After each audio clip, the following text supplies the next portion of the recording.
long have yearned for your tender caress, to bind our fortunes. Damn what the stars own. Rend my heart open, then your love profess, a winding, weaving fate to which we both atone. You flee, my dream come the morning. Your scent, berries tart, lilac sweet, to dream of raven locks and twisted stormy, of violet eyes glistening as you weep. The wolf I will follow into the storm, to find your heart, its passion displaced by our ever-growing, hardening into stone, amidst the cold to hold you in a heated embrace. You flee, my dream come the morning. Your scent, berries tart, lilac sweet, to dream of raven locks and twisted stormy, of violet eyes glistening as you weep. I know not if fate would have us live as one, or if by love's blind chance we've been bound. The wish I whispered when it all began, did it forge a love you might never have found? You flee, my dream come the morning. Your scent, berries tart, lilac sweet, to dream of raven locks and twisted stormy, of violet eyes glistening as you weep.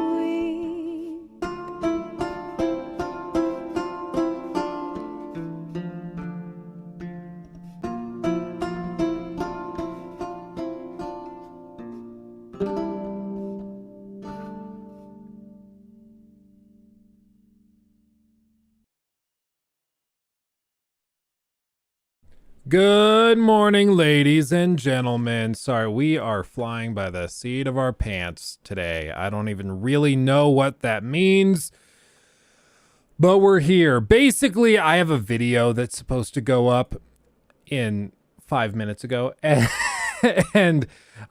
we ran into a little hiccup with the sponsor. Needed a little bit more time to review it, but if the video goes up tomorrow, it'll be outdated because it's on a skeptical look at Forspoken, but tomorrow when the game's out, it won't really matter. So it doesn't really work. So I am quickly cutting out some different things so we can salvage the video and it doesn't just go to waste. It's the one we filmed with you guys on Friday. So yeah, we are trying to save it. But how are you guys? Are you guys good? How was your weekend? Here, I can put the chat on screen here. Hold on. Hold your horses. My goodness. Oh yeah, the chat. I'm going to show you this because I want to tell a little story about Luke back in the day. Because there was a time, I know this might be hard to believe.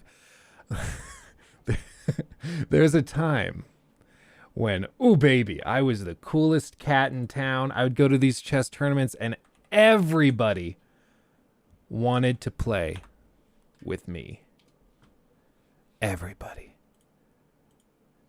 Because, there we go. Because I had the cool chess clock. And now I have one of these chess clocks that you can't buy anymore. And I looked it up. People are paying like a lot for these clocks. It's weird. But it's because chess like blew up. Chess is like a big deal now. I don't know what happened. I got in too early, I guess. Now it's like kind of normal to play chess. All the biggest streamers play chess, but when I was playing it, you were just the uber dork. So I don't know what happened. Okay, so you see, I'm not making it up. We're actually trying to get this done. I haven't booted up a Premiere project in many a moon. Jacob's been doing it all for me for a long time, so I'm a little spoiled. Ba, ba, ba, ba. I don't know what this is going to be like when we try to actually render it out, but we're going to find out. Okay, send to media now. I'll just do it like this. Export. There we go. So, anyway, hi everybody. Hi. Sorry for all that. Just amongst yourselves while Luke edits. Yeah, just chat amongst yourselves. Sorry. I can't read. Oh, goodness. Yes, I did get Dolphin working.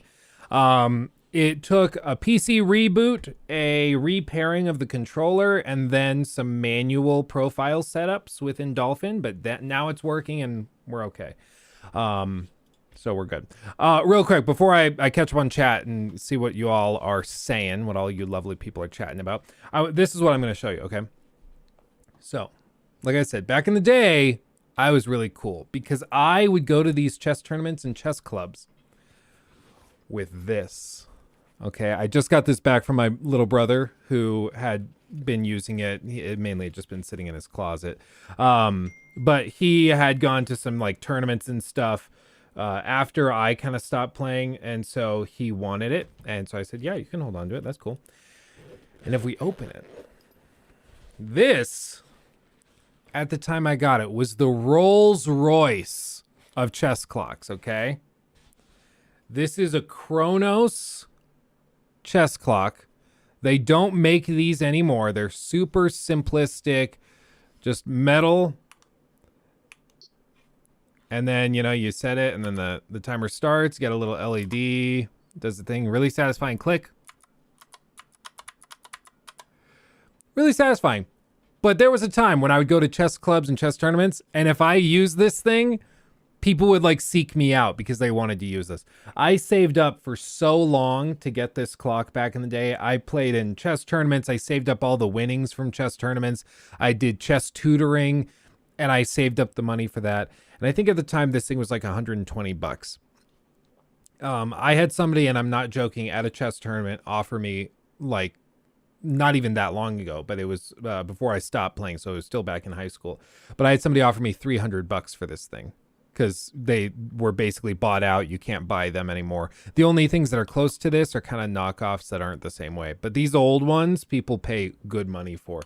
But this one, I didn't know if it still worked. So I kind of preemptively, because you guys know, I committed to you guys that one of my like what's it called? New Year's resolutions. One of my resolutions was to play in a chess tournament again, because I used to do it all the time and I really liked it. And I can feel my brain working faster when I play chess fairly frequently. So when I don't play chess, I start to, like, it's weird, but I start to feel stupider. It's odd. But I ordered one of these, which is a DGT 3000, but DGT makes a ton of clocks. These are the ones you'll see like all the super GMs using in those tournaments. And while it's technically not as sought after as that clock, this one is still its own kind of special because it's got a very satisfying thonk to it. So like, listen.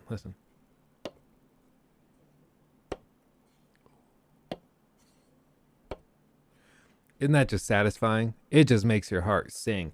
So this one, I don't know if I'll actually keep it now that I have that one and I found it. I think I might just keep my old one. But this is like also a very, very nice clock. My wife does not get it. She's like, okay, you order a chess clock? Okay. Luke has transitions to ASMR. Yeah, well, we try to have a varied stream here. Lots of different content available, you know. Anyway, there we go. We'll put that back in here. We'll do that. Bips and bops. Okay, so that's why I have chess clocks on the desk, because I wanted to show you that old chess clock that younger Luke worked so hard for, and loved so dearly. Oh, it's different. Yes, The Last of Us Episode 2, we'll be talking about that. We will be talking about Forspoken stuff, which I think is our first point of address that we have to get through. And then we have, if you start licking the mic, I'm out. You know what? That's fair. You don't want the random, like...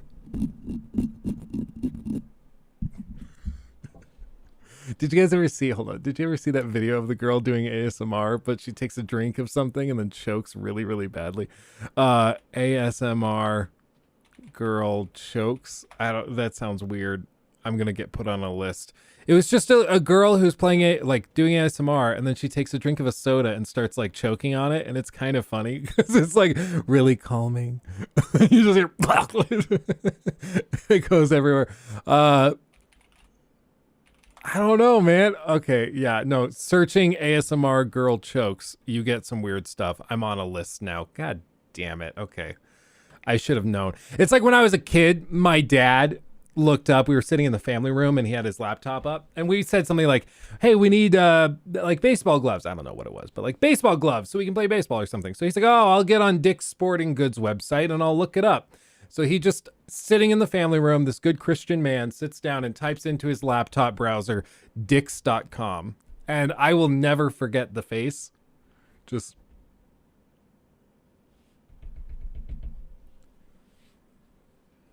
So dicks.com is not their website.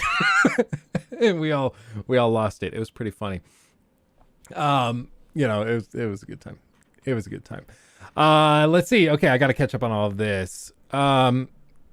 Sub only mode, I think for chat, that's normal. That's what we've always had.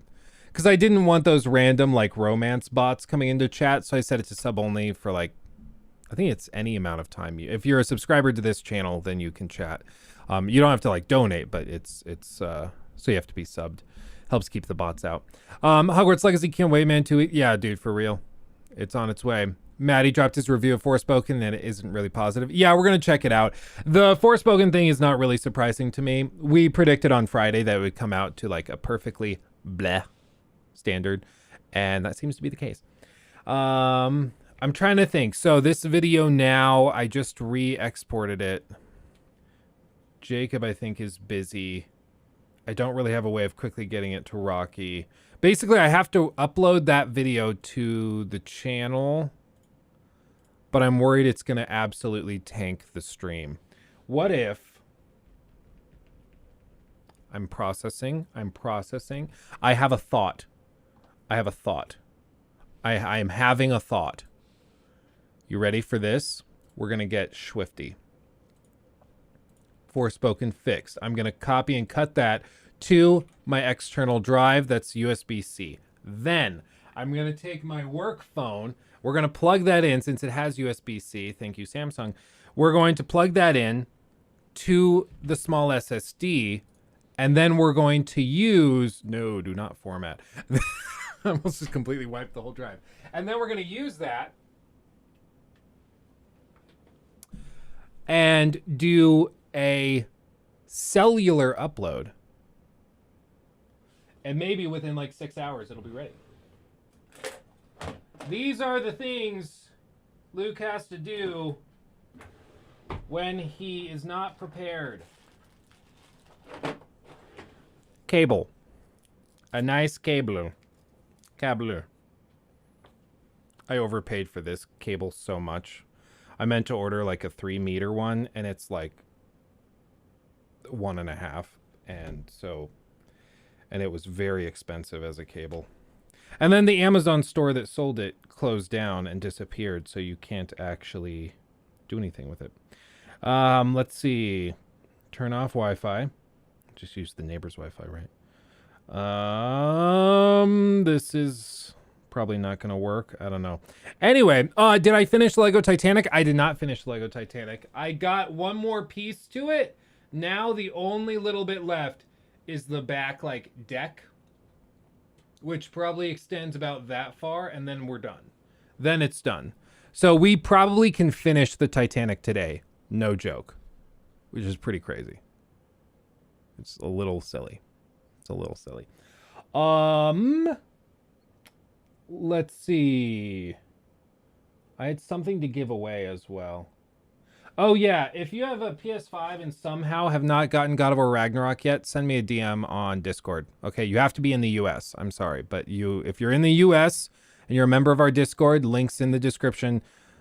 Send me a DM, and yeah, none of the members bit, so I'm gonna open it up to everybody. But you have to be in the US. I don't know if it'll work on PS4. I honestly don't, but because it says PS5 code. I know it's bad. It's supposed to be like cross compatible, but I don't know. So just letting you know that. Let's see. Is this on? Why isn't this on? Okay, maybe this doesn't work. Maybe my brilliant plan doesn't work. Network storage? No, that's not. No. Okay, I think my brilliant plan is not actually going to work. I think I was overly optimistic. King Dar, thank you for the $4.99. With the release of Hogwarts Legacy, do you think a franchise like Percy Jackson has a chance to enter the gaming scene? Percy Jackson is kind of interesting to bring up to me because I don't like I've heard of it. I don't think it has anywhere near the power that like Harry Potter does. Harry Potter is such a ridiculously huge franchise. Even now that, I mean, they can do entire theme parks themed around it, and it will save a multi-billion-dollar park. That's the whole thing. The Wizarding World at Universal Studios saved Universal Studios. Their whole business and the whole theme park was having major problems until the Wizarding World came out. So Harry Potter to this day has amazing power in terms of being a franchise. I even read like one of the most heartbreaking, I wonder if I can find that. Reddit. I think it was on the Hogwarts Legacy subreddit. Hogwarts. Maybe a Harry Potter game. Is that where it was? It was a post by somebody who had cancer. And over the last like 6 months, they had been posting stuff saying that they were really worried about the game because they were worried they would never get to play it. And it's one of the most like heartbreaking things. Thankfully, it looks like the guy actually went into remission, so he's going to survive it and get to play the game and do all of that. Yeah, I can't find it anywhere listed here. Must have gotten buried. But for real, like, franchises like Harry Potter can have a major impact on people. It really can. Narnia is weird though, because Narnia was written by C.S. Lewis, who is good friends with Tolkien. And so they kind of were competing when they wrote Narnia and Lord of the Rings. Lord of the Rings and Narnia both are very Christian books and stories. There's all sorts of symbolism throughout them. But in Lord of the Rings, the symbolism is buried very deeply. And it's, I mean, to the point where a lot of people don't even really see it. And you don't even really have to acknowledge it. But with Narnia, especially like The Lion, the Witch, and the Wardrobe, like it's just straight up the New Testament. And honestly, I don't know how well, like how much big corporations want to tackle that, because nowadays games are so international that, yeah, I don't know if they're going to tackle that, you know? Like, well, it's specifically Narnia, The Lion, the Witch, and the Wardrobe. Other books, like, they try to do it. Like, if you've ever read The Last Battle, they try to do this, like, satanic parody thing with, what's his name? It's an ape and then his friend who's like a donkey are the two main villains in the ending of the Chronicles of Narnia. It's like Shift and something. It's been a long time since I touched those books, but it's really weird. it's really weird. And I don't think it's as good of a franchise to play with in a video game format as like the potential Lord of the Rings would give you. And of course they've already tried to tackle that, but what's another franchise that could be really well served with a video game adaptation? What's another franchise? Like Mad Max was one I don't think a lot of people expected to work so well, but it really did. So maybe Mad Max, you could say.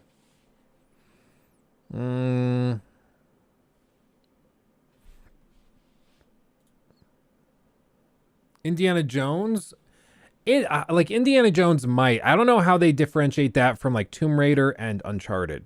That's going to be the interesting thing, because clearly both Tomb Raider and Uncharted are inspired by Indiana Jones. So how do you make Indiana Jones, in many ways their source material, feel unique after those games have already had all of their time with it? I really don't know. Game of Thrones, I think Game of Thrones could make a good game, but it's also tricky because Game of Thrones is so like, it's all about the political intrigue and the narrative, that I don't know if the gameplay, like what does the gameplay look like? Is it just a typical hack and slasher with swords? Like, I don't know how you really take that and blow it up. K-Vape, not yet. We're going to. Oh, Ghost, I missed your super, goddamn, I'm so sorry. I had my, my notifications muted for some reason, and YouTube's still broken. It doesn't show me all the super chats. Ghost 91120 just watched your Mafia trilogy review, made me hope Hogwarts Legacy has that quality of storytelling. Only 15 days to see. For real, dude. Thank you for the £5 for one.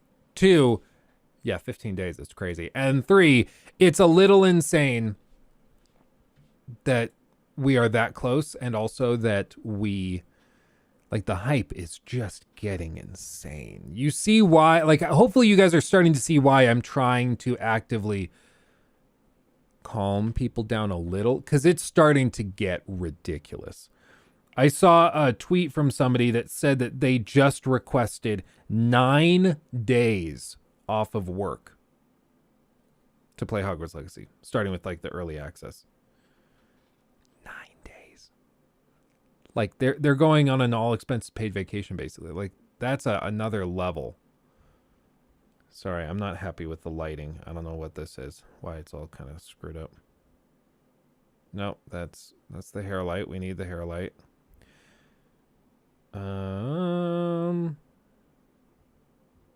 This one. No, not that one. The Lego light is what I named it. Just a little aggressive. You know, it's like a little harsh on the Lego set. There we go. University doesn't let you take paid days off. Dude, I won't name names. There's somebody that we know in our family that works as a teacher, and I find out how much they make. It's unbelievable. Like, bad. That's what like, not good. They work as like a teacher for children in a school, not like a crazy nice school or anything, but they work as a teacher for children. And I kid you not, I was making more when I was slinging TVs at Best Buy. Like, I found out. And that was like when I was slinging TVs at Best Buy 5 years ago. Like 5 years ago, my pay was better than hers is right now. Like, it kind of blew me away. Part of it is like, on the one hand, I'm somebody where I'm like, okay, if you're working a job where you can make, like, you're making terrible money, but you can just go over there, do something even stupider and make way more money, just go do the stupid thing. But that's just me. Some people are just the other way, where they just really like teaching or doing whatever the thing is that they don't get paid well for. But that's the problem, is I think they know worse TB. Like a solid 25 to 35% worse than that. Like, pretty horrifying. But anyway, with all this, yeah, I'm very, very much, yeah, summer's paid out. That is true. Like, you get 25% of the year, just, you don't really have to do anything. I seriously don't know why this isn't working. Like, this worked before, I'm pretty sure. Like, I'm pretty sure I did this exact same thing where I plugged in the thing. And then I don't know. I'm going to go AFK, but I'm going to leave your stream on so you get the view. Oh, awesome. Thank you, Austin. That's very sweet. A Mission Impossible movie would be sick, I reckon, in an Uncharted cinematic style. Oh, that actually could be really cool. I could actually see that doing doing quite well. I don't know. Pirates of the Caribbean, I totally agree. That actually, I think that's probably my new favorite idea. I love pirate games that are high production value, cinematic, and that are gritty. And we haven't really gotten something like that. I think you could say Black Flag. Black Flag even still was a little arcadey. It wasn't super gritty. But it's why I've said, like, my dream game is for Naughty Dog to make a realistic pirate game set in the golden age of piracy with, like, Anne Bonny as the protagonist. I think that would be amazing. I think it's a little different than what they're used to because it would be very much presumably about sailing and stuff like that. It would be very different from what they typically do. But my goodness, I would love that.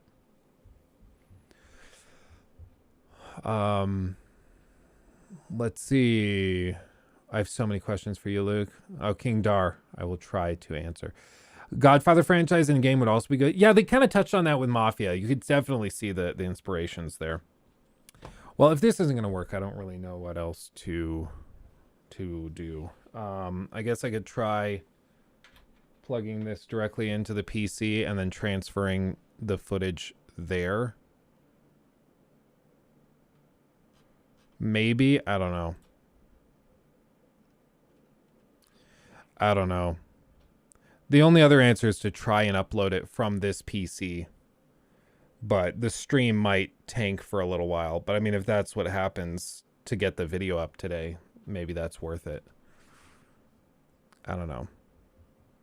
You trying Forspoken? I am still waiting on the code.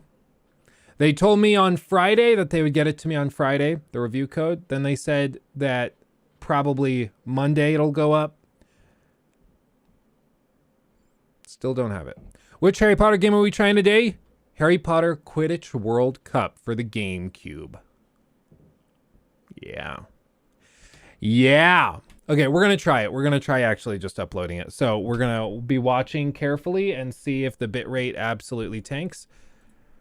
We're buckling up for this together. Real quick, just so everybody knows. If this tanks the stream, I'll probably go on like this screen, a BRB screen basically, and I'll just be kind of sitting here for like 15 minutes while it uploads, and then we'll be right back. So if that happens, then just chill with me and we'll be back. I don't know if it'll tank the stream and be worth like stopping the stream and restarting it. I don't know, but we're going to find out. Whippy Eyes, thank you. Notice me, senpai. Preloading Dead Space and Hogwarts right now. I don't have much else to say, so take my money. Thank you, Whippy Eyes. That's very generous of you. Yeah, dude, I'm intrigued. I'm intrigued. I want this game to be really good. I want it to live up to the hype. I want people to love it. And I'm hoping that it satisfies people, because especially after something like Forspoken. Okay, it's uploading. Let's see. I'm watching the bitrate. Hopefully what it does is it just slows the upload, since the streaming PC is already doing the stream. And I think that's what it's going to do.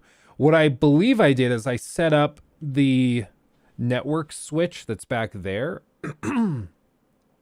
to prioritize the streaming PC.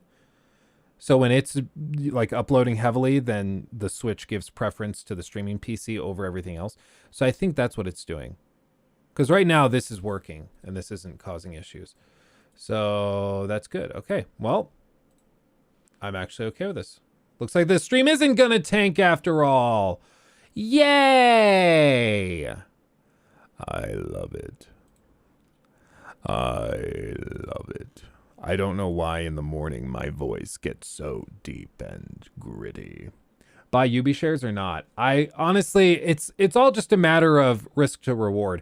If you buy right now and Ubisoft ends up pulling out of it and it ends up exploding in value and they figure themselves out, then you'll make a ton of money. But more likely is that they continue to go down the crapper for the next 5 years, like they kind of have been. And so I would not buy Ubisoft right now. But, you know, that's one of the common misconceptions is people think that, okay, so if you're not recommending it, then it's a bad investment. It's like, no, it could be a good investment, but we don't know the future. So like, you can make money on a bad investment. I think that's the misconception. Like, I would still insist Tesla for the last 5 to 10 years has been a bad investment. You can make a lot of money on bad investments. Doesn't make them good investments, because all of the indicators, all the money, all the stats, all the data says Tesla should not be making money, or Tesla should not be worth what it is, rather. Same thing with, like, for example, like Bitcoin or Dogecoin or something, or AMC or GameStop. GameStop's not been a good investment for 10, 15 years. But a lot of people made money on GameStop, including me. I bought it for the memes, and I made like $600 or whatever it was. I don't remember. But that was a bad investment. It wasn't an investment. You made money on it, but it was a bad investment. FTX. Yeah. Well, FTX is different, because FTX, they just straight up lied to people about their numbers. So for them, it was fraud. Like, I think informed people made intelligent decisions to invest in FTX. It wasn't their fault that they were being lied to. You know, same thing with like the what was it called? Elizabeth Holmes, her company, with all the blood tests. You guys know what I'm talking about? It's gonna hit me randomly. Theranos, that's what it is. Theranos. Yeah, for her, based on the information they were giving, they said 1 drop of blood, we can do the same stats and testing that requires like 15 individual blood draws for another company. And if that was true, it was a good investment. But they just straight up lied to people and said that they could do these things they couldn't do. Coming to a gaming channel to be reminded of all the money I've lost in the last year. Thanks. Yeah, sorry, Benjamin. Sorry.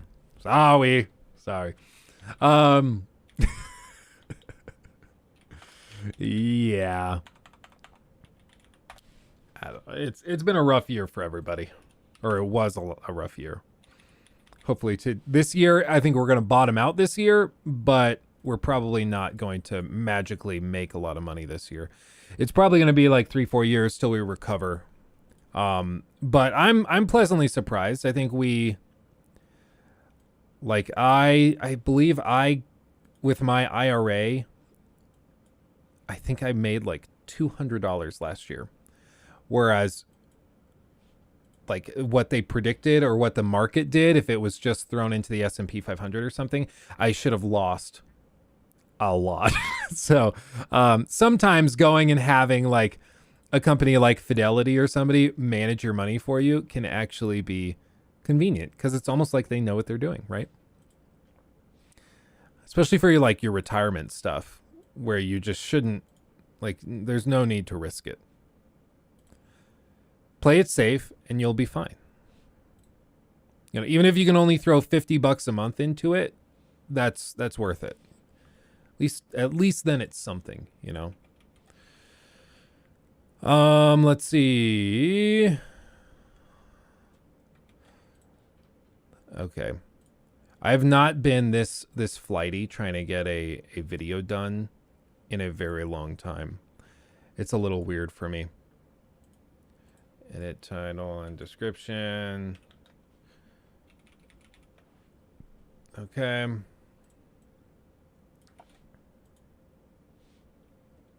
Make sure I didn't just publish the wrong one. Okay. Doop, doop, doop, doop, doop, doop, doop. Okay. We are almost there, everybody. We're going to check out Forspoken and the insanity that are these reviews. Last week on Friday, we actually took a survey and I asked you guys what you predicted the score was going to be. A lot of people thought it was landing between like 50 and 69. That was the general consensus. And it looks like you guys were actually right. Right now on Metacritic, it's actually sitting at like 68 out of 100.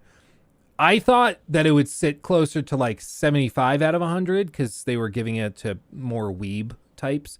I love Maddie. The reason Maddie got a review code is because he's got a good relationship with Square Enix, because he's kind of a weeb and he likes his Japanese games. You know, he likes them.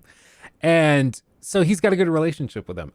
I don't play like hardly anything from Square Enix. super actively. So I kind of get why they didn't have me super high on their list. I still hope that they send a review code. That'd be great, but I guess we'll just have to wait and see.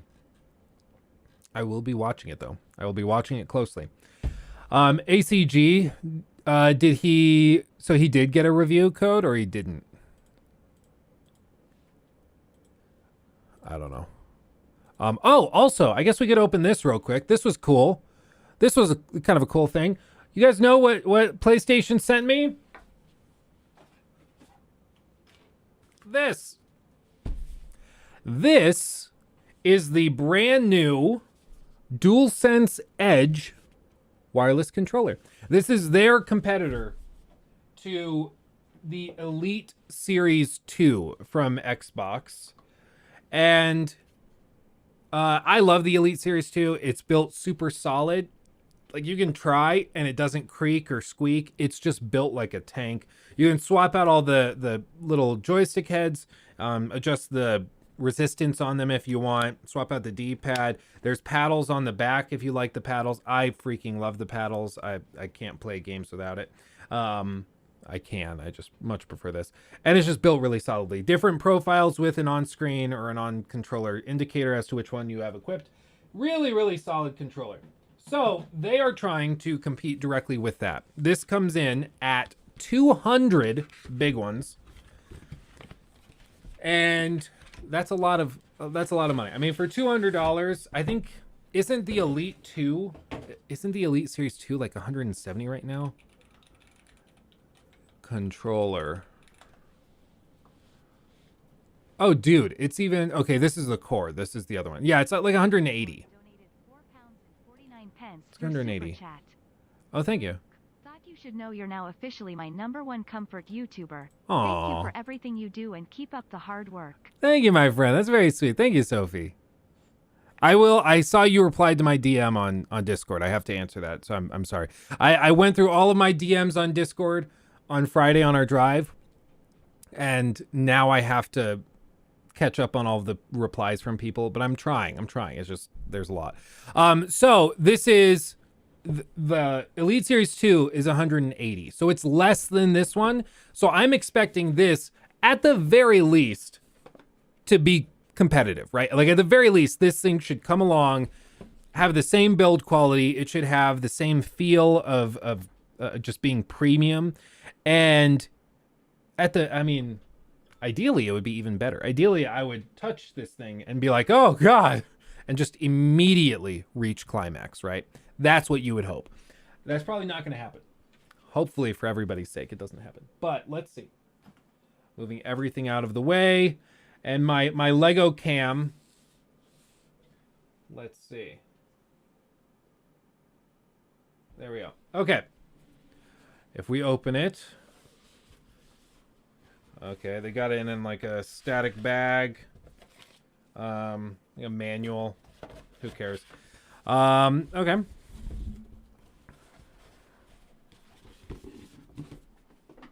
Shove that back in there. Okay. So right off the bat, it's like a really nice hard shell case, similar to the one for the series, Elite Series 2. It looks like it's got. Okay, maybe I can't open it this way. Oh no, I can. Yeah, it's like a little hatch where you'll be able to presumably charge the controller while it sits in here. So that's nice. That's something that the Elite 2 has as well. I have to unplug it actually. It has the same little jack on the back. The difference is with this one, we'll see if this has the same thing, but this has like a little stand for it, so you can also set this on your desk and charge it, and it like magnetically holds the controller while it charges, which is kind of cool. Little charging dock looking thing. So we'll see if this has something similar. I'm going to be doing a lot of comparisons, not because I'm trying to be like a negative Nancy, but because this thing's $200 and this thing's 180, and this is the direct competitor. Granted, this is for the PlayStation 5. This one's for Xbox and PC. You could also technically, I guess, use this for PC, but I think most people probably won't. So we have a big hefty USB-C cable. It actually feels quite heavy. Feels premium. Not bad. Not bad. If we open it up and actually look at the controller itself, I'll be real. I really hate this glossy finish. That thing is going to be one hell of a fingerprint and smudge magnet. That looks straight out of like 2006. And especially like the whole gimmick of this is it's the DualSense Edge. So the edge of the controller on the bottom has these little paddle things that you press with your thumbs, and you can route those to different buttons. And so your fingers are always going to be rubbing up and down on this glossy finish. And I don't know why they would do that. Like, I don't know what they were thinking with that. It's already smudging. It's already smudging just from me touching it. Cue the lol Luke has dirty hands joke in the chat. So you can pop off the joystick caps. I didn't even really look. There are a lot of... Oh, this thing fell out. There are a lot of swappable heads. It looks like they're all kind of smooth finish. Right there, those 4. Then we have the paddles and stuff. We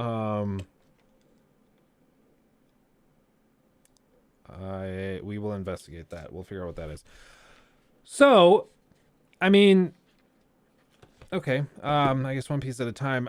First impressions immediately. I mean, for the Elite Series 2, the caps are magnetic. So you can just pop them off if you want. And then they magnetically click back down with a satisfying thonk to it. With these, it is not that way. These are like physical clamps. They have like little grips on them. I know you can't actually see this. Hold on. Can I go like super close? So it has a physical clamp that you have to really push down on to get it to lock in place. I don't know about that. That feels way cheaper. That just feels crappy. I don't like that. I'm just gonna be real. Let's see about these paddles though. Okay, so we have there's only one paddle on the back, or one spot for paddles. How do we get it to go in? Okay, there we go. Thank you for becoming a member again. 2 months in a row. There we go. I don't see the PlayStation controller competing with Elite 2. Backpads for no charging pad for permanent wireless and audio. PS5 for max use. Yeah, I will be real. This thing, the more I'm touching it, the more I'm feeling it. This feels like a far more premium controller than this. This thing, compared to the original DualSense, it feels about exactly the same in weight. I'm sure we could check that and see what it actually is in terms of weight, but it doesn't feel built better. Whereas like the Elite 2 versus the OG series controller, right off the bat, the Elite feels more premium. Like I said, you can really crank it and it doesn't creak. Whereas the original, you can start to get it to creak a little bit.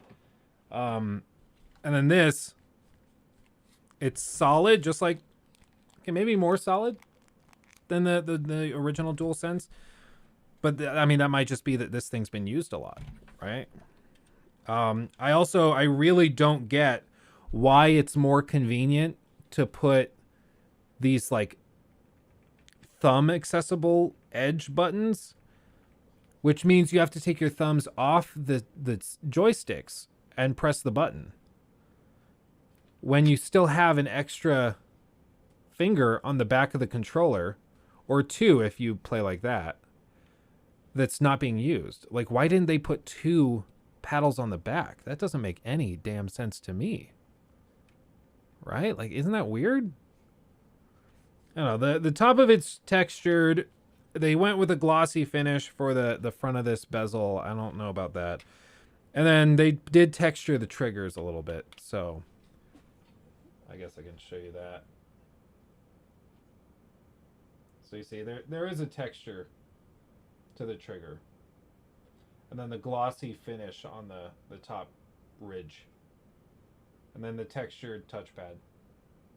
But that glossy base plate looks like ass.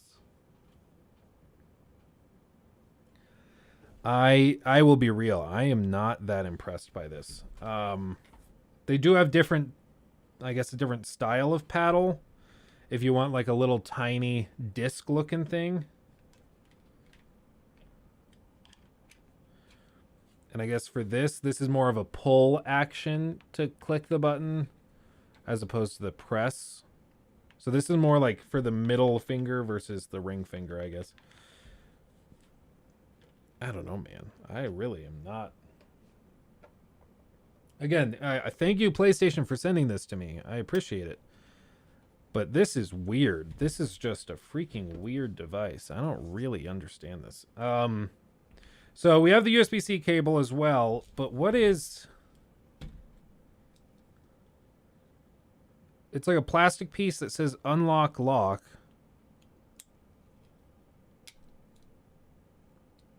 Then there's a picture of the cable inside. So is this like a cable holder?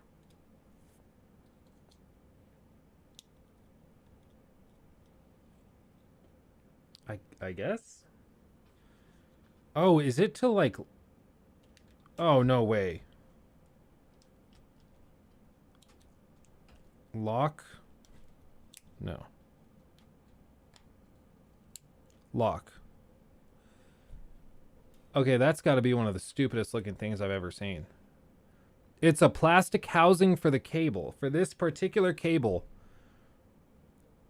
that allows you to lock it into the controller so it doesn't accidentally pull out. But it's just a massive plastic piece that goes over top of the cable. Couldn't they have just like made a USB-C cable that didn't look so stupid? I don't understand that. What?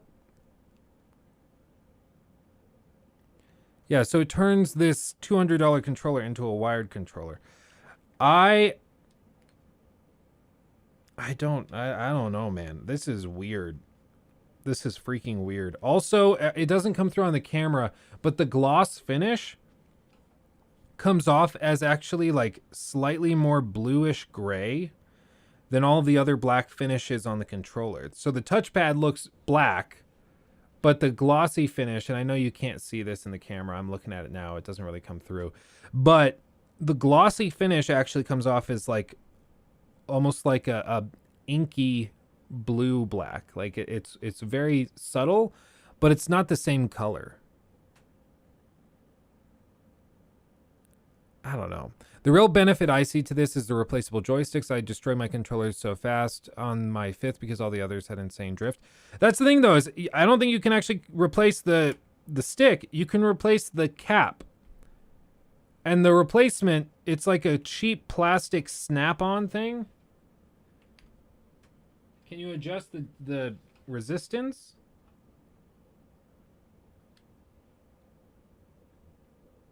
I don't see how. But like with the Elite 2, you just pop off the keycap and then there's a little key in the carrying case, this thing. And then you just place it in and you twist it to the right to make it more resistant. You twist it to the left to loosen it. If you want like a really loose joystick. I like it a little more firm. So I just do this. Click, click. And then it has high resistance. Whereas this thing, it's like a cheap piece of plastic that you have to snap on like a knockoff Lego set. I mean, I'll play with this. Like when we play Forspoken for the video tomorrow, I'll use this. But I'll be real, PlayStation. This is freaking weird. I don't understand it. Luke, you can remove the entire module. That's one of the most important features they're claiming is that. Okay, let's see it, Thesaurus. Let's see. How do we remove the module? Is that why it's like a glossy finish? Okay, there's a release paddle. Let's do this.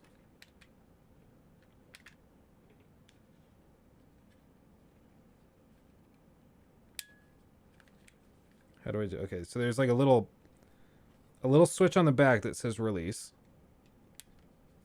What does it release? Oh, it's coming off. Something's coming off. Something's happening.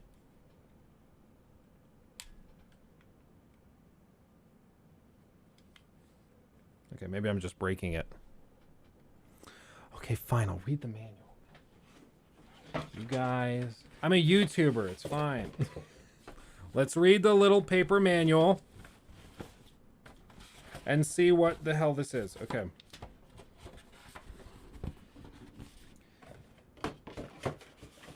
Luke Stevens, a YouTuber, was gifted a DualSense Edge by PlayStation and proceeded to break the entire thing because he had no idea what he was doing. Yeah, connector housing. Yeah, this would have made it easier. Okay, so the top piece pops off, it says.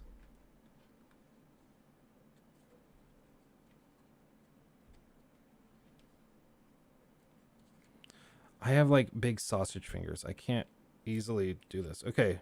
Okay, yeah, so that does just pop off. So now, oh, this is weird. It's kind of cool looking. So now, would it help if I turned on these lights? A little bit. So now, that's what we're looking at. And I'm guessing if we lift these up, we can slide that out, is what you're saying?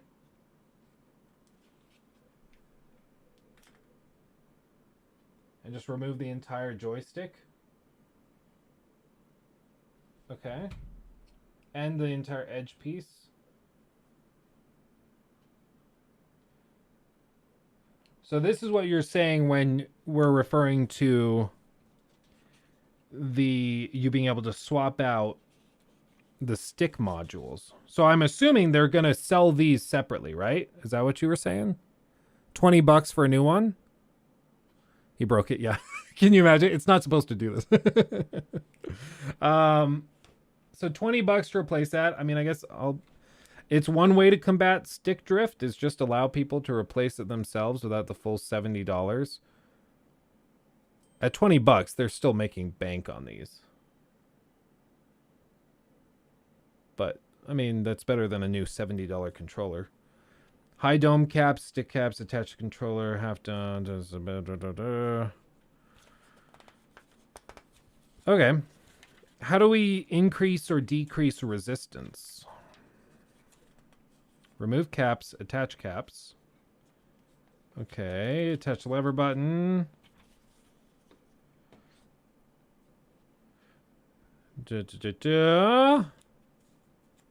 Release latch, raise lever, pull it out, push it in, lower the lever, place it back, long, medium, short stroke.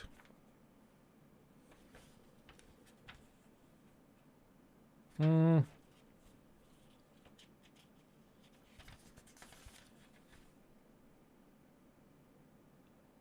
don't see anything on adjusting the resistance. Is that a feature? Is that something you can do? Pair the controller, attach lever back button, add remove the back button, change, release. You cannot adjust the resistance? Nope, can't. Okay. Someone explained stick drift to me like I'm 8. Well, Brandon, basically it's been a prominent issue on the DualSense controllers, and it's the same kind of thing that would happen with some Joy-Cons, except the Joy-Cons issues were usually connection related, like connectivity through Bluetooth. But with this stuff, it's more physical. Basically, the left stick or the right stick, they stop being able to accurately detect when they're at rest or when they're not being touched. So it'll be like you're playing the game and then you let your thumbs off the sticks, but the camera slowly keeps panning to the left because the joystick thinks it's being moved slightly to the left, and that's where it's been rested, when in reality it's resting in the dead center, right? That's at least the theory behind it. So with this, I mean, it's cool to be able to swap these out. I mean, that is kind of cool, being able to just remove the joysticks. I'll be real, I've never broken joysticks like that. And in some ways, this kind of comes off as like a weird way of addressing quality assurance issues with the DualSense controllers. Because like the stick drift, I don't feel like it's because I've been hard on the controllers or used them a lot. To me, it feels like a failure of quality checking. That's just my perception. But who knows? Maybe this is, for a lot of people, a big deal and is really, really nice to see. I still think this glossy piece is freaking ugly. I think even this matte plastic they have underneath it looks way better than the gloss. I just don't like the gloss. And it's a different color than the black, which doesn't come through on the video, but it's, I promise you, it's a different color. And clips back in place. Okay. Well. So I think you guys are right. I don't think this is a competitor to the DualSense Edge. The other thing I didn't touch on is you can adjust the resistance to the adaptive triggers. That to me seems like a really weird thing to do, because the adaptive triggers, the whole thing is that they can control the resistance. So it seems weird to me to lock it to like a quarter range, but maybe for some people that's a big deal. I don't know. Yeah, Rocky, I can totally add those mod privileges. Yeah. I'm surprised we didn't already do that. Oops. I had my DualSense controller since PS5 launch, no stick drift, but the battery isn't great. Well, that's kind of why, like, I get that some people use this and wire their controllers in because they're just sitting at their desk, you know, who cares? Like, we'll just do that. And sometimes they pull the cable out. So maybe this, for some people, this plastic housing to lock the controller to the cable is actually really convenient. To me, it just looks freaking dumb. And it also kind of betrays covertly. It's like the stick drift thing. It's like their fix to the battery life being terrible is to give you a plastic housing to keep the cable plugged in. The one exception being if you plan on using this for PC gaming, I could understand it for that. But if you're using this on a PS5, like this just makes it look like you're aware that the battery life sucks. And so you're like, oh, well, we'll just give you the ability to lock in a cable and turn it into a wired controller. Like it just looks weird. Same like the quickly swapping out the joysticks. That's cool.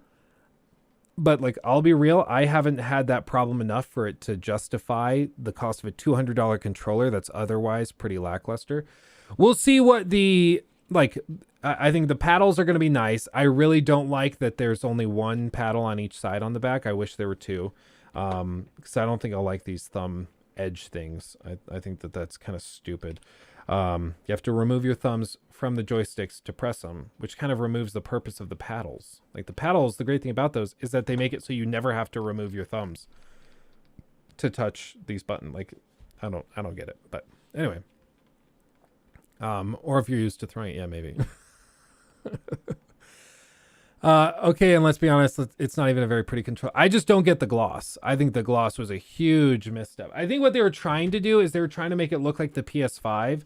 So you have the white on the sides, and then in the center you have this glossy black, which is what the PS5 has, with the white on the side panels and then the gloss finish through the middle. But I think it just looks cheap. And it's already getting scuzzed up from me touching it, so I don't know. And the manual says that this is in fact a charging port, so you can just plug the cable straight into the controller from there. It's a really large opening for a single cable to go through, but whatever. I mean, again, the charging dock for the Elite 2 is probably preferable. But I mean, at the end of the day, I guess you could say this isn't really competing with the Elite 2, because this is going to be used overwhelmingly on the PlayStation 5. I think most PC players are still going to get the Elite because it's an Xbox controller, Xbox, PC ecosystem, blah, blah, blah. But I think it's the natural comparison to draw because it's the other premium market controller from a first party. So I think it's an easy comparison to make. So thank you, PlayStation. I'm a little bedeviled, but because it really just feels it feels pretty cheap. It feels pretty cheap for $200. $200 for that. On sale, like over the holidays, you could have bought 4 DualSenses for that. 4. Are you really breaking thumbsticks so often that you're going to end up ahead by buying that? Like, I don't know. Maybe what it'll be, maybe I'll play like Forspoken with that thing. And the vibrator motors are just like so amazing that they just cause you to like repeatedly orgasm while you play. Maybe that's how they justify the cost. But right now, I don't get it. I think that is ridiculously overpriced. I am breaking my controllers that fast. Okay, we need to have a conversation. Hound. That's that's insane. I'm on number 3. But is that you, or is that just that the quality assurance is poor? Because I got a DualSense controller. I had to return it the next day because it was like it already had stick drift day 1 of owning it. So to me, it seems more like it's Sony's quality assurance.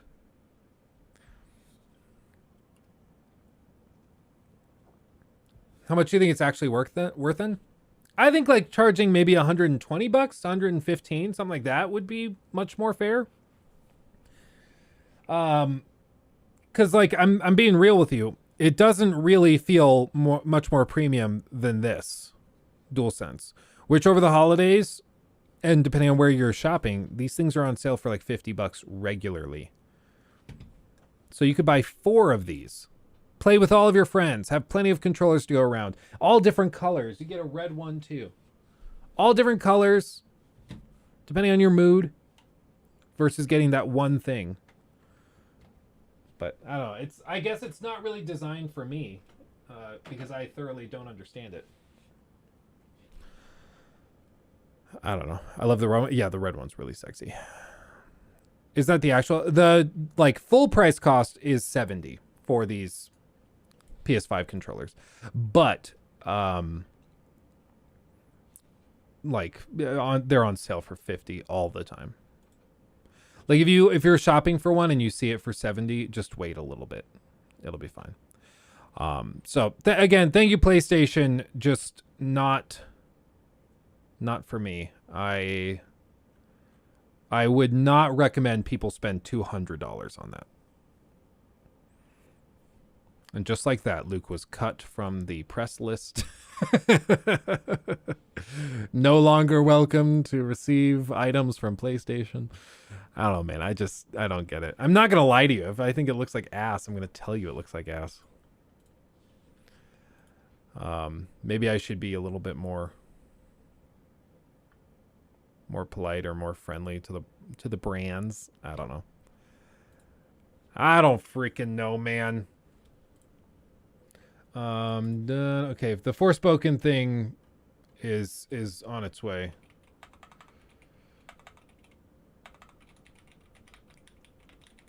Okay. I want to look at these Forspoken reviews though.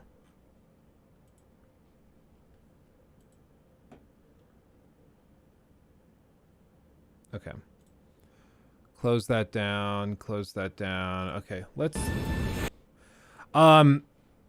yeah, I can't talk. We predicted that this was not going to be reviewed very well, and it looks like it wasn't reviewed very well. And this is just from the people that did receive review codes. Most major publications didn't get review codes. So to me, it would probably suggest that in the next week, as more reviews come out, it probably starts to see the Metacritic dropping even lower. So I would be braced for that. Personally. That's what I would expect. Pulling up chat here so I can see what all you lovely people are saying. Yeah, webcam glitch for a second. Yeah, it's a problem with this cam link 4K Pro thing. I think I don't know what it is. I think it's going to keep happening until we swap streaming PCs. But yeah, it's been a long time coming. It's been an issue. Okay, let's see what they said. This is IGN, and then I want to hear what Maddie says. Already, I can tell you just from that brief little tidbit of audio, they are over compressing the ever-living crap out of this audio. Like, bad. It already sounds like ass. Curiouser and curiouser, cried Alice. Wish I could find that rabbit hole and tumble away to Wonderland.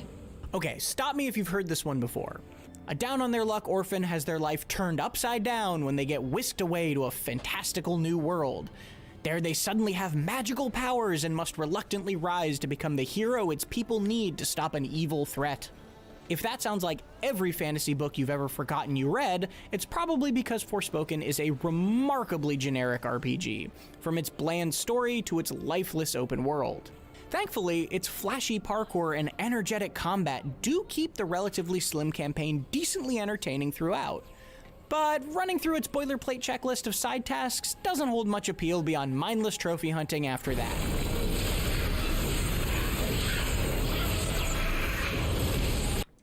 Okay, I played the demo. I think the audio issues that we just heard, I think that's more on the IGN reviewer. That sounds like it's a recording issue. Like the audio resolution's too low, because the demo didn't sound like that bad. So I'm starting to think that it's probably bad because it was a little compressed in the demo, but I'm starting to think that this particular audio is screwed up from the recording. Just to be completely fair, I don't think it's fair to bash them for this. It's the same thing I said with like Hogwarts Legacy, where Hogwarts Legacy in those demos that they showed off, they're like the dialogue had really heavy compression. It didn't sound really good. And I said like, okay, in one of the other trailers we saw, it didn't sound this bad. So it might just be a recording issue, because a lot of the time, this little stuff, something that can make it sound this terrible, is as simple as one toggle in the settings menu of whatever their capture device is. And if they didn't toggle it properly, then it causes everything to sound horrible. So you just never really know. But for this, I don't know. I think that this is more a recording issue. That would be my expectation.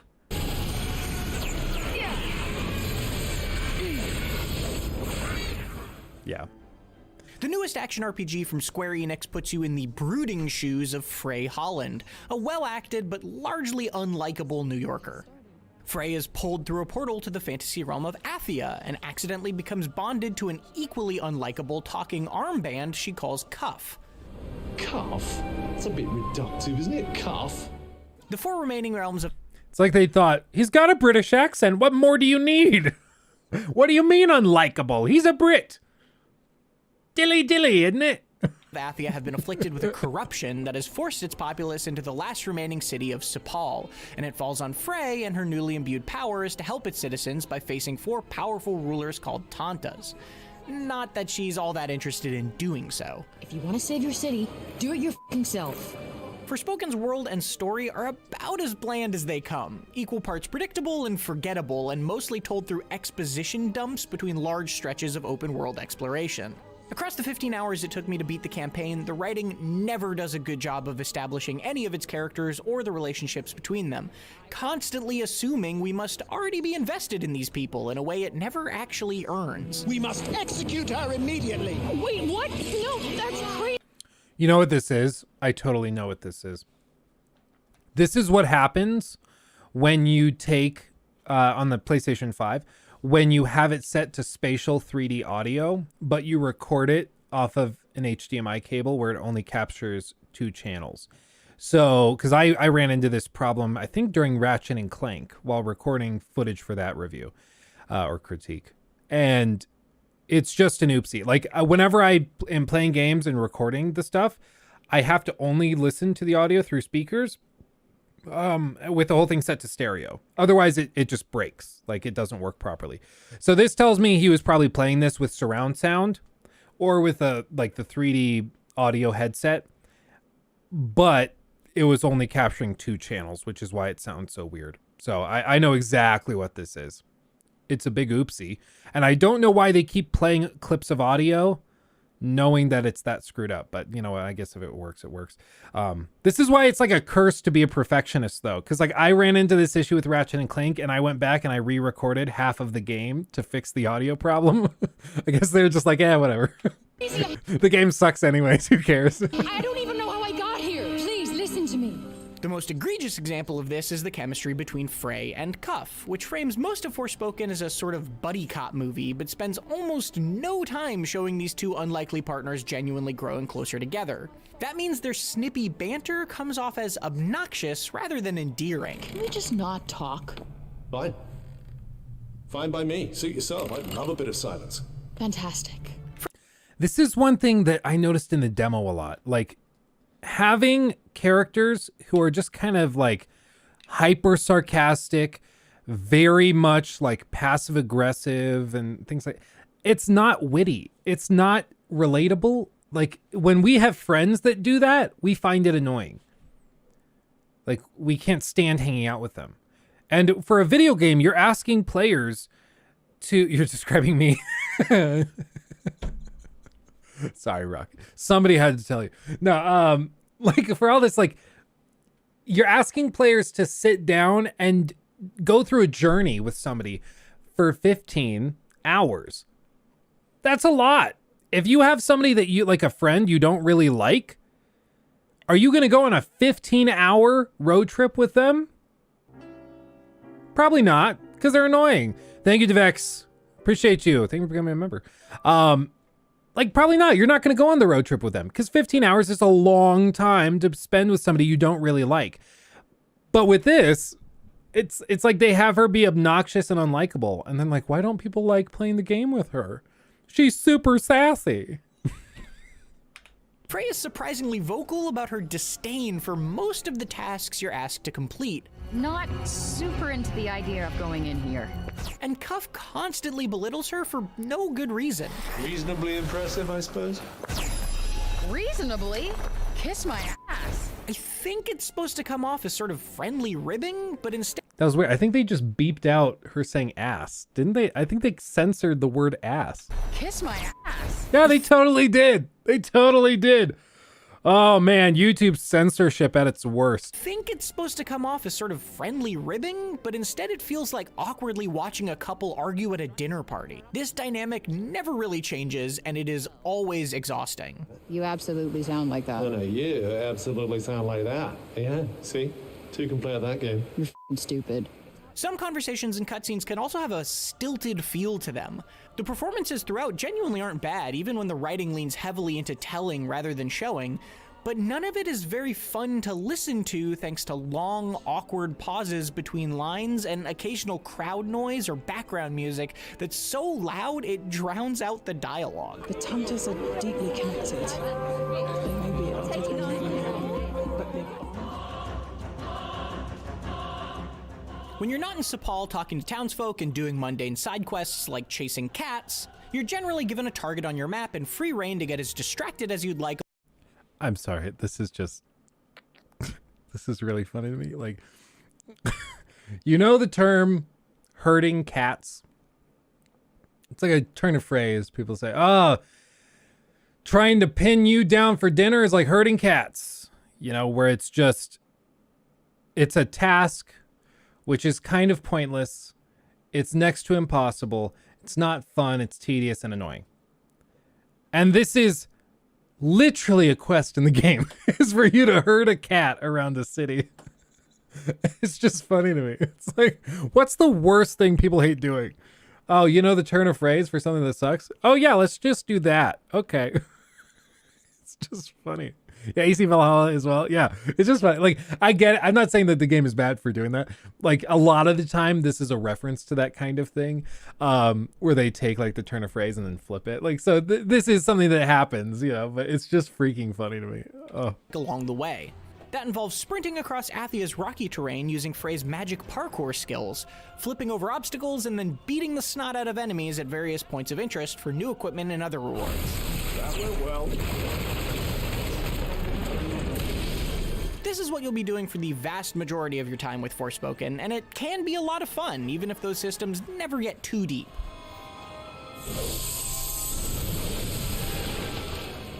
Frey gains 4 styles of elemental magic over the course of the campaign, each essentially a different weapon you can quickly swap between, with its own set of alternate fire modes and unlockable support skills. Her starting magic is basically an earth-based gun that can be fired rapidly or charged for an area of effect burst. You're mine. With abilities that root enemies to the ground, up your defense temporarily, and more. And as you play, you can modestly upgrade all of those skills. It's a little annoyingly restrictive until you do unlock more options, though. For example, you don't even have a melee attack until you unlock the fire-based sword about a third of the way through the campaign. But once you do open up more of Frey's capabilities, Forspoken's particle effect-filled combat becomes quite amusing. Enemy variety isn't exactly impressive, and it has a bad habit of recycling initially cool mini-bosses until they're a lot less fun to fight, but elemental resistances and unique quirks pushed me to frequently swap weapons and strategies in a way I really enjoy. It's what I said during the demo. I think that there's actually a lot of depth to the combat that I don't think people realized in the demo. Because I think the demo just gave you access to too much, basically. Let's see.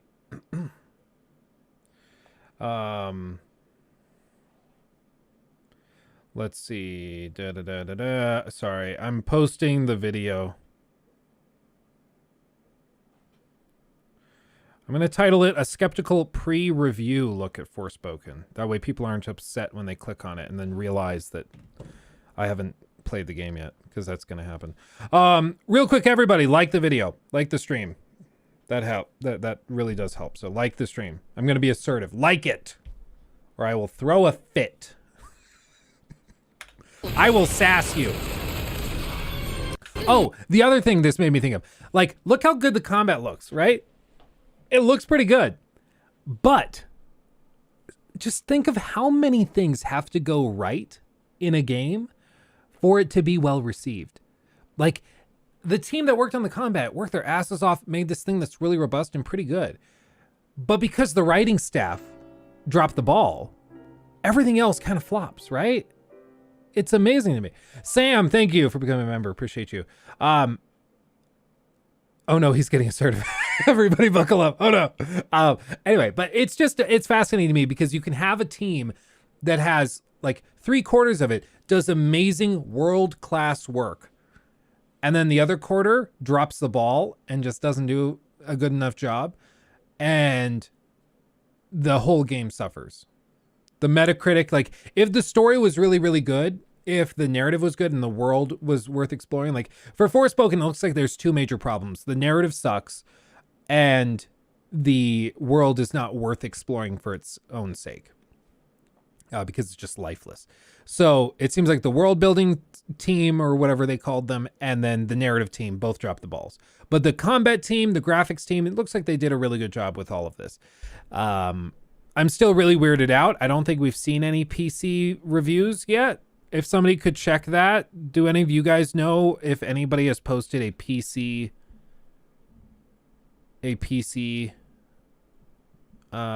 review yet? Because I don't think I can explain how, but it came to my attention that apparently they weren't sending any PC codes out to any reviewers, full stop. Which is weird. For example, I loved that the shielded enemies could be dealt with either by getting behind them or by charging an AoE shot and then firing it at the ground nearby to knock them off their guard. One-on-one fights can devolve into locking onto your target and mashing the right trigger while you strafe out of harm's way with Forspoken's extremely generous dodge system, but the more common group encounters often did a good job of keeping me on my toes.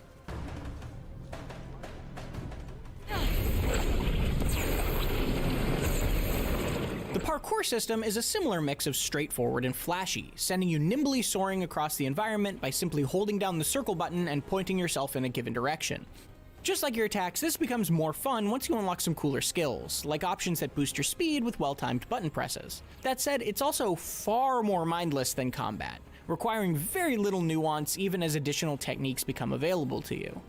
Even still, it can be quite a satisfying way to fancifully flow from task to task without much thought. That's a good thing too, because there is a considerable amount of ground to cover in Athia, and very little of it is worth stopping to admire. This place isn't much to look at, huh? This world is huge, and the campaign doesn't even send you near half of it. The map is littered with optional side objective markers, but there isn't much reason to go too far off the beaten path to complete them when the same small handful of tasks available are repeated ad nauseum no matter where they're placed. They almost all boil down to either fighting some random dudes to earn a reward or just being handed one outright, and the payoffs don't feel particularly necessary on the normal difficulty setting. Good night!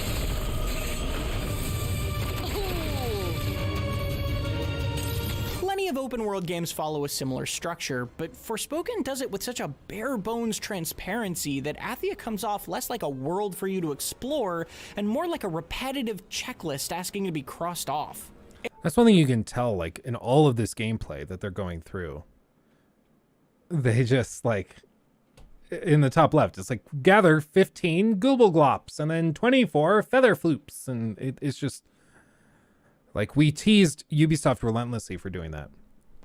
Did I say mean things about it? Oh, no, I was working and I was sending a message to somebody we're working with for a sponsorship.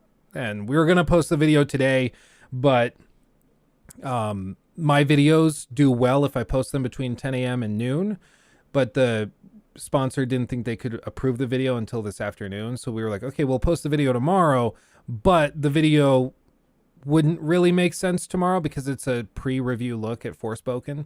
So we just posted the raw adless version of the video right now on the main channel. And then tomorrow, when we actually play Forspoken and do the I tried Forspoken so you don't have to video, we'll put the sponsorship in there just to make sure it works. Yeah, I was sending people DMs on Discord like, yeah, my chat sucks, man. No, you guys are great. Let's see. Am I wrong in thinking most people are probably going to buy Dead Space instead of this thing? I don't know about most people. Oh yeah, Rocky, if you could tag everybody that the new video's up, that'd be great. I think like this game appeals to a very different group of people than the Dead Space remake. Dead Space is like, it appears to thriller fans, to action RPG fans, to horror game fans. This is a totally different group of people. But I think this thing's gonna tank.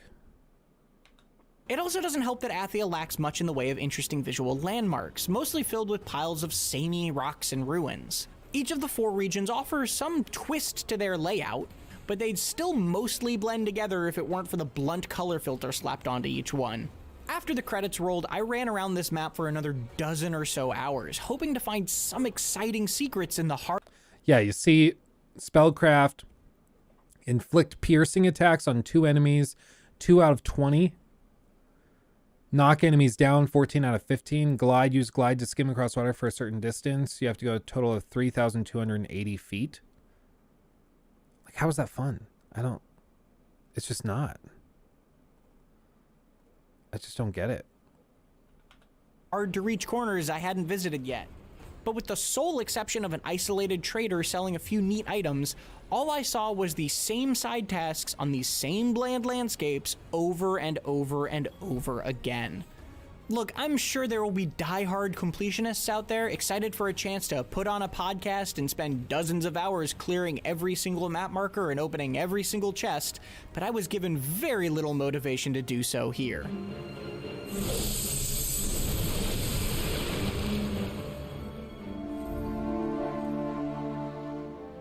Forspoken is a kind of game you've probably seen before. From its stereotypical fish-out-of-water fantasy story to its giant open-world map full of repetitive optional tasks. Its combat is flashy and fun enough to entertain across its comparatively short RPG campaign, with fights that do a decent job of pushing you to shake up your use of Frey's elemental powers even when the overall enemy variety isn't particularly impressive. Its parkour system is also satisfying enough despite the scenery you're running through being about as picturesque as a bowl of rocks with an Instagram filter slapped on it. There's a kind of person that might be enough for, happy to spend hours and hours uncovering every inch of Forspoken's needlessly large map. But that doesn't mean I was able to find a compelling reason you'd want to. Yeah. No shocker there. Really bland, generic, uninspired, and Salutation. poopy.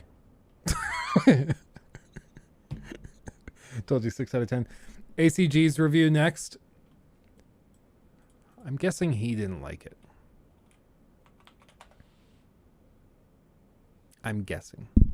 Call it a... Forspoken could have been something magical, a modern-day second son for a new generation, but instead a sorcery's sister waxing fantastic across the landscape that at times is arguably breathtaking, mysterious, and quizzical. Forspoken is a game so wanting in its comparisons to the contemporaries that it never feels like it knows what it wants to be, or what it wants to do, or even at times where it is. Thanks to Square for the early review code. Forspoken starts out introducing you to Frey, an urban kid living in a crap hovel in New York City, in trouble with the law, smart mouth, running from bad decisions, and with a chip on her shoulder, the exact size of the writers need to make you feel just enough that you don't skip. What kind of people are getting mugged while wearing... Cuts on her shoulder. Like by people wearing those kinds of outfits? This just seems weird to me. Like, she's getting mugged, but they didn't want to make it like a bunch of men mugging her, because then that seems like, let's be real. If men are mugging girls, we kind of know that there's implications there, so they didn't want those implications. So they have a bunch of girls wearing, like, thrift store fancy clothes. Mug her. Like, I don't... That alone, that scene is just weird. And this is something that drives me insane. It's a pet peeve of mine. Characters in cutscenes where the lighting doesn't match the scene at all. In New York Like, City, look at in this. trouble. That lighting doesn't match. What's sitting... Like, what is lighting this hat? Look how dark the rest of the room is. I hate it. I hate it. It's one of my pet peeves in, like, Horizon Forbidden West and Zero Dawn do this all the time, where they have dedicated light setups that kick in the moment you enter a cinematic. I hate it. I hate it. Make it contextual. Make it make sense in the world. Like, I can't stand this.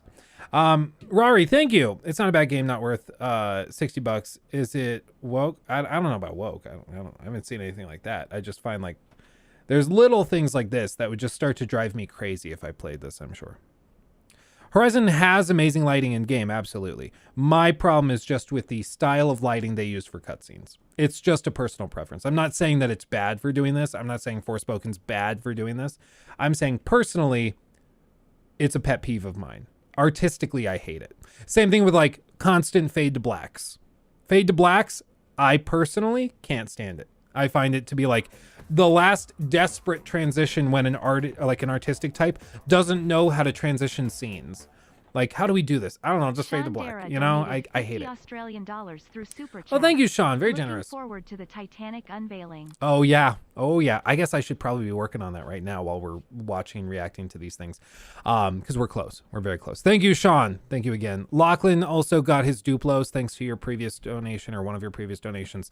And he actually really likes his Duplos. He stacks them up and then knocks it all over at the same time, kicking and flailing his arms to knock it over. It's pretty cute.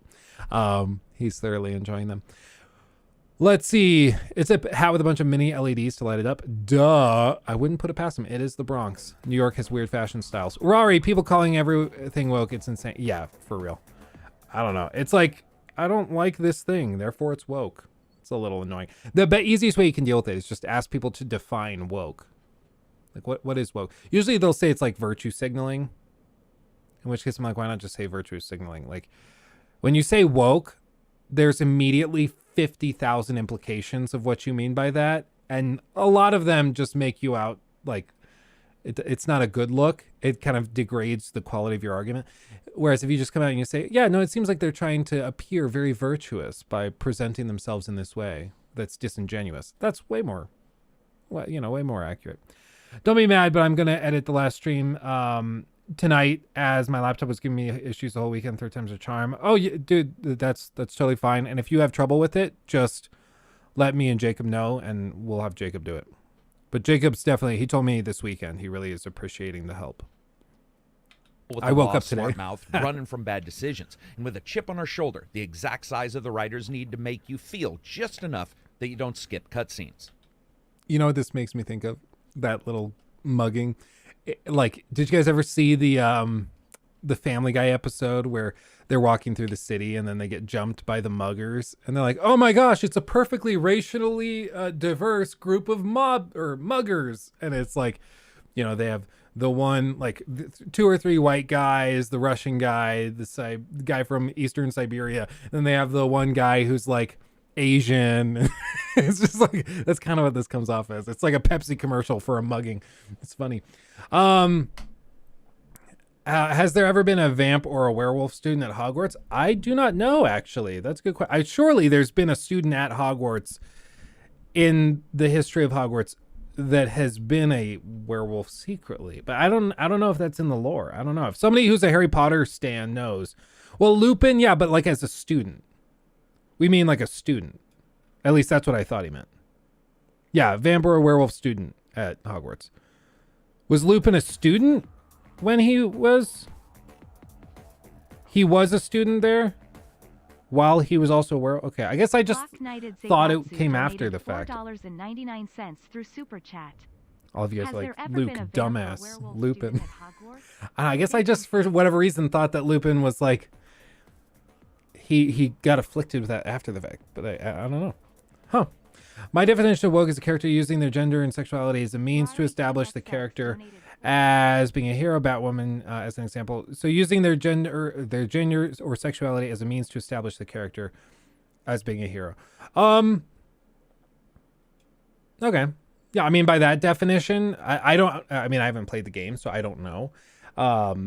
I would agree, like, when the character's defining traits are something as literally skin deep as they are, like, you know, just a woman, or this person is, the character's gay, and that's all you know about the character, and that's all you are supposed to consider, and then you're supposed to love them as a character. Like, there's more to people than that, and we would generally call that just really bad writing. If the defining characteristic of a character is something literally beyond their control. What defines people are their choices. So when you make a character's defining feature something they didn't choose, that's just bad writing. You know, and then you're surprised when people are like, I just didn't find them likable. Yeah, I agree. That's bad writing. And who knows, maybe that's kind of what happened here. Maybe they just didn't write an interesting character because they thought that this was going to be a thing. Lupin was turned when he was 4. Okay, well, there you go. Lupin, Black, James Potter, and Wormtail were friends that were students in Hogwarts together, and since Lupin was a werewolf, they all learned how to turn into random creatures. Okay, so he was turned when he was 4. I guess I just didn't realize that it happened that early. I thought he was turned like later, after he was an adult. But I don't know why I thought that. I don't have any like reason to think that. But you're not going to want to skip this review because there's a lot to cover. Let's dive in. My brand is me. My sponsor's me. Subscribe if you like it. The problems with the game's story starts right from the start. I've said before, I appreciate that from Carrick, but I do think, I would say this to his face, of course, I do think it was a blunder early on to make his brand that he doesn't do sponsored reviews. Because he could be making, especially as he's been demonetized and stuff, he could be making pretty good money just by taking a sponsor or two during reviews. And, you know, I want him to be okay. I want him to be financially stable. So I feel for the guy that he's had to deal with all this random demonetization stuff. And I don't think any of his audience would care. I would not care if he did like a 2-minute Manscaped like sponsorship in this review. You know, I wouldn't care. I'd be glad he was making money, you know. Sean, thank you. Rocky wants a game. He thinks I don't like him. Sean Dara donated 50 Australian dollars through Super Chat. At Rocky wants a game. He thinks I don't like him. Oh, Rocky. Remember to leave notes for me for editing. Oh, yes, sorry. I think we can probably do the chess clocks thing as its own little segment.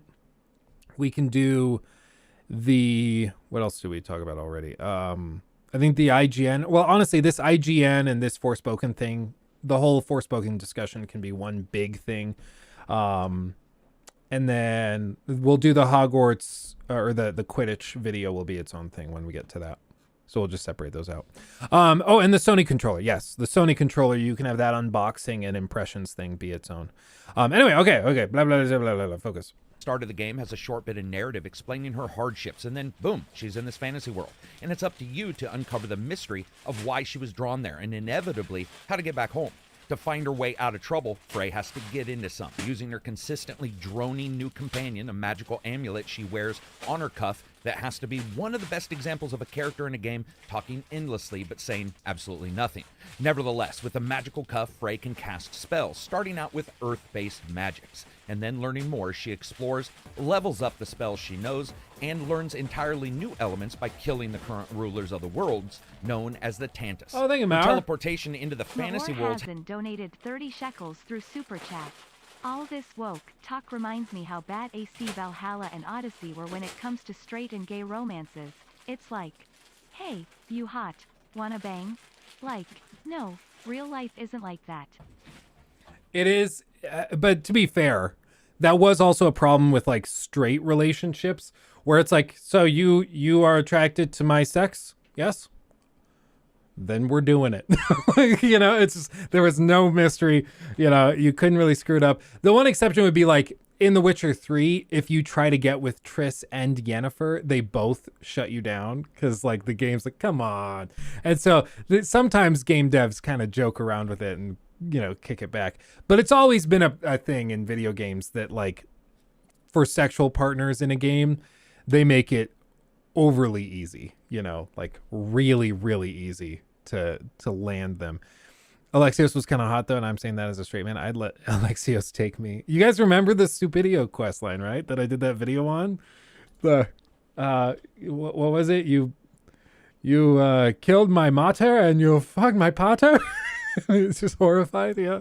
That was one of my favorite quest lines in any Assassin's Creed game. It was just so insane. Oh man, I love that. Anyway. hand waved away from the very first moments and only alluded to later on by consistent attempts to use the F word in as many different ways as possible, like a YouTube explainer video. Perhaps one of the most interesting words in the English language today is the word. It never really captures the soul of the game itself. The novelty is almost completely wasted on this character who is consistently telling off everybody, telling everyone they don't want to learn more, they don't want to help more, they don't want to do anything, and they don't want to see more. This dissonance means that the player is then forced to somehow push through the main character's own dislike and general distaste for the world itself with their own emotions, splitting them away from playing as Frey and instead making them feel like they're pushing the story forward themselves. And that means the sense of wonder is almost entirely gone. And uneven and unlikable characters aren't unknown, but Frey could have been incredibly special. But the crux of modern writing that we see here, the character's general lack of care that exists far longer than is probable in the story, even after major world events impact those closest to her, it just becomes toothless. While some of this is fleshed out in the last half of the story and in small elements here and there, it's so unconnected and the mystery is just so nullified that it's like caring about a choice you made in 3rd grade that caused you to have to use a 12 set of colored crayons versus a 16. Nobody's going to care. And this is made even worse by the presentation, so filled with cutscenes, fades to black, and minutes of standing in place where the game refuses to let you move when you're talking to Cuff, that engaging with it becomes this tantalizing Pavlov test of just how much you can wait to hit the skip button. We aren't talking a couple of times or a dozen times, but instead many dozens of times where this continued start and stop happens. It's unshakably weak in its delivery. Luckily, not all the presentation is this spotty, where almost all the games in this kind of genre hold back swift movement in the title until a later upgrade, hiding it like some kind of gaming petticoat. Forspoken says, screw it, and almost instantly Frey's blasting across the landscape, speeding across sand dunes, dashing through deserts, and later working through woods and wonders of final locations that make the starting couple of hours pale in comparison, and it's certainly something worth working through so you can see. The later sections have a couple of incredible moments of platforming, though Frey continues to control in this very loose fashion that can absolutely frustrate. The game's movement mechanics normally let the worst platformer get away with murder, though, here, moving across massive cliff faces, Frey's ability to parkour over damn near anything. Now, once you get to the Twilight locations and subdued glens later on and start blasting around the game world, it can look gorgeous. There's one particular location where I was running down a darkened valley, its ceiling almost touching like evil fingers in some prey-handed formation above me, and I actually was feeling like this is a moment in a game I will remember for a long time. Sadly, the game always has a problem. For example, its appearance when it comes to its resolution. First, you have 120 Hz settings as well as performance quality and ray tracing to mess around with on the PS5. So, yeah, you guys were saying on Friday that, at least in the demo, the performance mode was totally borked, like just totally broken, just didn't work, which we noticed, like, because it was really, really blurry. It just didn't look right. It was really, really weird. and while some may look better than others, the game's overall dynamic resolution flits and flounders between high-resolution stopping points and Vaseline-smeared battles, where the main... What a way to describe that. Vaseline smeared battles. Oh, this is, this is why I like Carrick. Every once in a while, he throws out a description where I'm just like, I could not have put that better myself if I tried. Like, that's Vaseline smeared battle. enemies you engage with, the lower it drops, feeling like Vision is an enemy. The game wants you to fight it, just as you're fighting these wayward zombie iguanas that you keep finding. It is mostly smooth. I say mostly because sometimes the game actually feels like its input is a little bit behind the movement of the character, and other times it feels perfectly solid, depending on pretty much something relatively unseen. I would also love to report on the PC version, but the availability of that review version is not here. Its specs recommend 32 gigs of memory. Yeah, I am fully bracing. I would not buy a PC copy of this game. Do not do it. Not a single, I asked you guys earlier, if anybody else knows of it, as far as I'm aware, not a single review for the PC version of the game has gone up. And that's very concerning. Almost every single time that that's happened with previous games, the port ends up being horrible. With Cyberpunk 2077, they buried the last gen ports, didn't let anybody review those, and they ended up being horribly broken. So I would guess something similar is happening here, especially with how weird Square Enix has been with this review process. Daniel, appreciate you. Thank you for becoming a member. Awesome. But all of this, like, a lot of the time, those gut instincts end up being accurate. Like, if your gut's telling you something looks weird with this game, it's probably because there is something weird with this game. It's not to say you should immediately dismiss it or that you shouldn't give it a fair chance, but your gut instincts a lot of the time are the case. And people have been saying that this game has something weird with it for a long time. I mean, since this thing was announced like 2.5, 3 years ago, people have been saying that it looks weird. I don't get it. And now we see that ended up being fair. That does shine a light on some titles on PC. Digital Foundry, I guess, let me look it up. Trying to figure out how to match the base-end consoles and their NVMe storage. But what's here, especially in the boring main city with its mostly stationary people, the odd resolution issues, and the lack of truly magnificent enemies and design I'll talk about in a second, it makes you wonder, thank you, Carl. Why does the system have such a problem with the resolution? Now, speaking of enemy design, it's ultimately a massive letdown. From the break zombies, which are, well, pretty much zombies. No surprises in their attacks, movement, or presentation. Real quick, Digital Foundry just posted a PS5 video. They did not even post a PC. So there's that. Sean, thanks for re-upping your membership. Got to work now. We'll watch the rest later. Thanks, guys. Thank you, Sean. Very, very generous contributions today. Thank you, truly. Have fun at work. Also, 80 years for this? How? Yeah, for real. The game's reliance on consistent animal so no enemies, PC finding stuff. yourself battling against bears and elk and wildcats, makes you wonder what's going to be left in this world if you extinct absolutely everything in the first place. Not all is lost, though. The human enemies are much more engaging to fight, and I found myself actually enjoying those battles. I'll give it my best shot. You're mine. I also like the reactions and the looks and the animations on Frey during battle. They are not perfect, but sometimes taking out that last enemy and seeing her grimace on her face from a hit slipping in is awesome and makes you actually feel a little bit of that pain. Or her double flipping out of the way of a magic spell, or feet lighting up like a mystical version of the Flash, and then dashing up the side of a building, leaping off, and peppering the enemy with rocks. And that brings us to combat parkour and the gameplay in general. Forspoken is a game that relishes in very loose combat behavior. As you collect spells, you can cast them with the right trigger, using the right bumper to slow down time, and choose between any elemental choices that connect to the spell type, and using digital pad to switch between the magic types once you unlock more. Locking on... The Titanic's done, guys. I did it. Look at that. Isn't it so cool? No. This is going to be like, for the stern, this is going to be the very, very end of the ship. So if I, oh, this is breaking my brain. So this is going to go like right there. This is where it starts. This is the beginning. We're just getting started. How much is this game? Full price. Full AAA price. A full fat 70 big ones. Or 80 euros. Or if you're in Australia, probably like $6,000. On enemies. I give you guys crap for your Monopoly money currency, but I do feel for you. It's got to be tough. And bursting around them in phrase parkour style is awesome. Not going to lie there. It can be very enjoyable, but the first set of skills and magic is not a great way to introduce players to her powers, especially depending on where you are. Some of the enemies will be resistant to those first spells, so taking them out is like throwing pebbles at a train and expecting to derail it. They're nature-based, and many are ranged with ranged power-ups as well from holding the trigger. But with moving enemies, flying enemies, a lock-on that doesn't always switch from your most recent foe to the new one unless it just randomly wants to, and super weak spells at first, it feels almost boring. Your first... Yeah, it's always a balancing act because you have to make it so there's range and places for the combat to go, right? But you can't make the combat so sucky at the start that it's just not fun to play.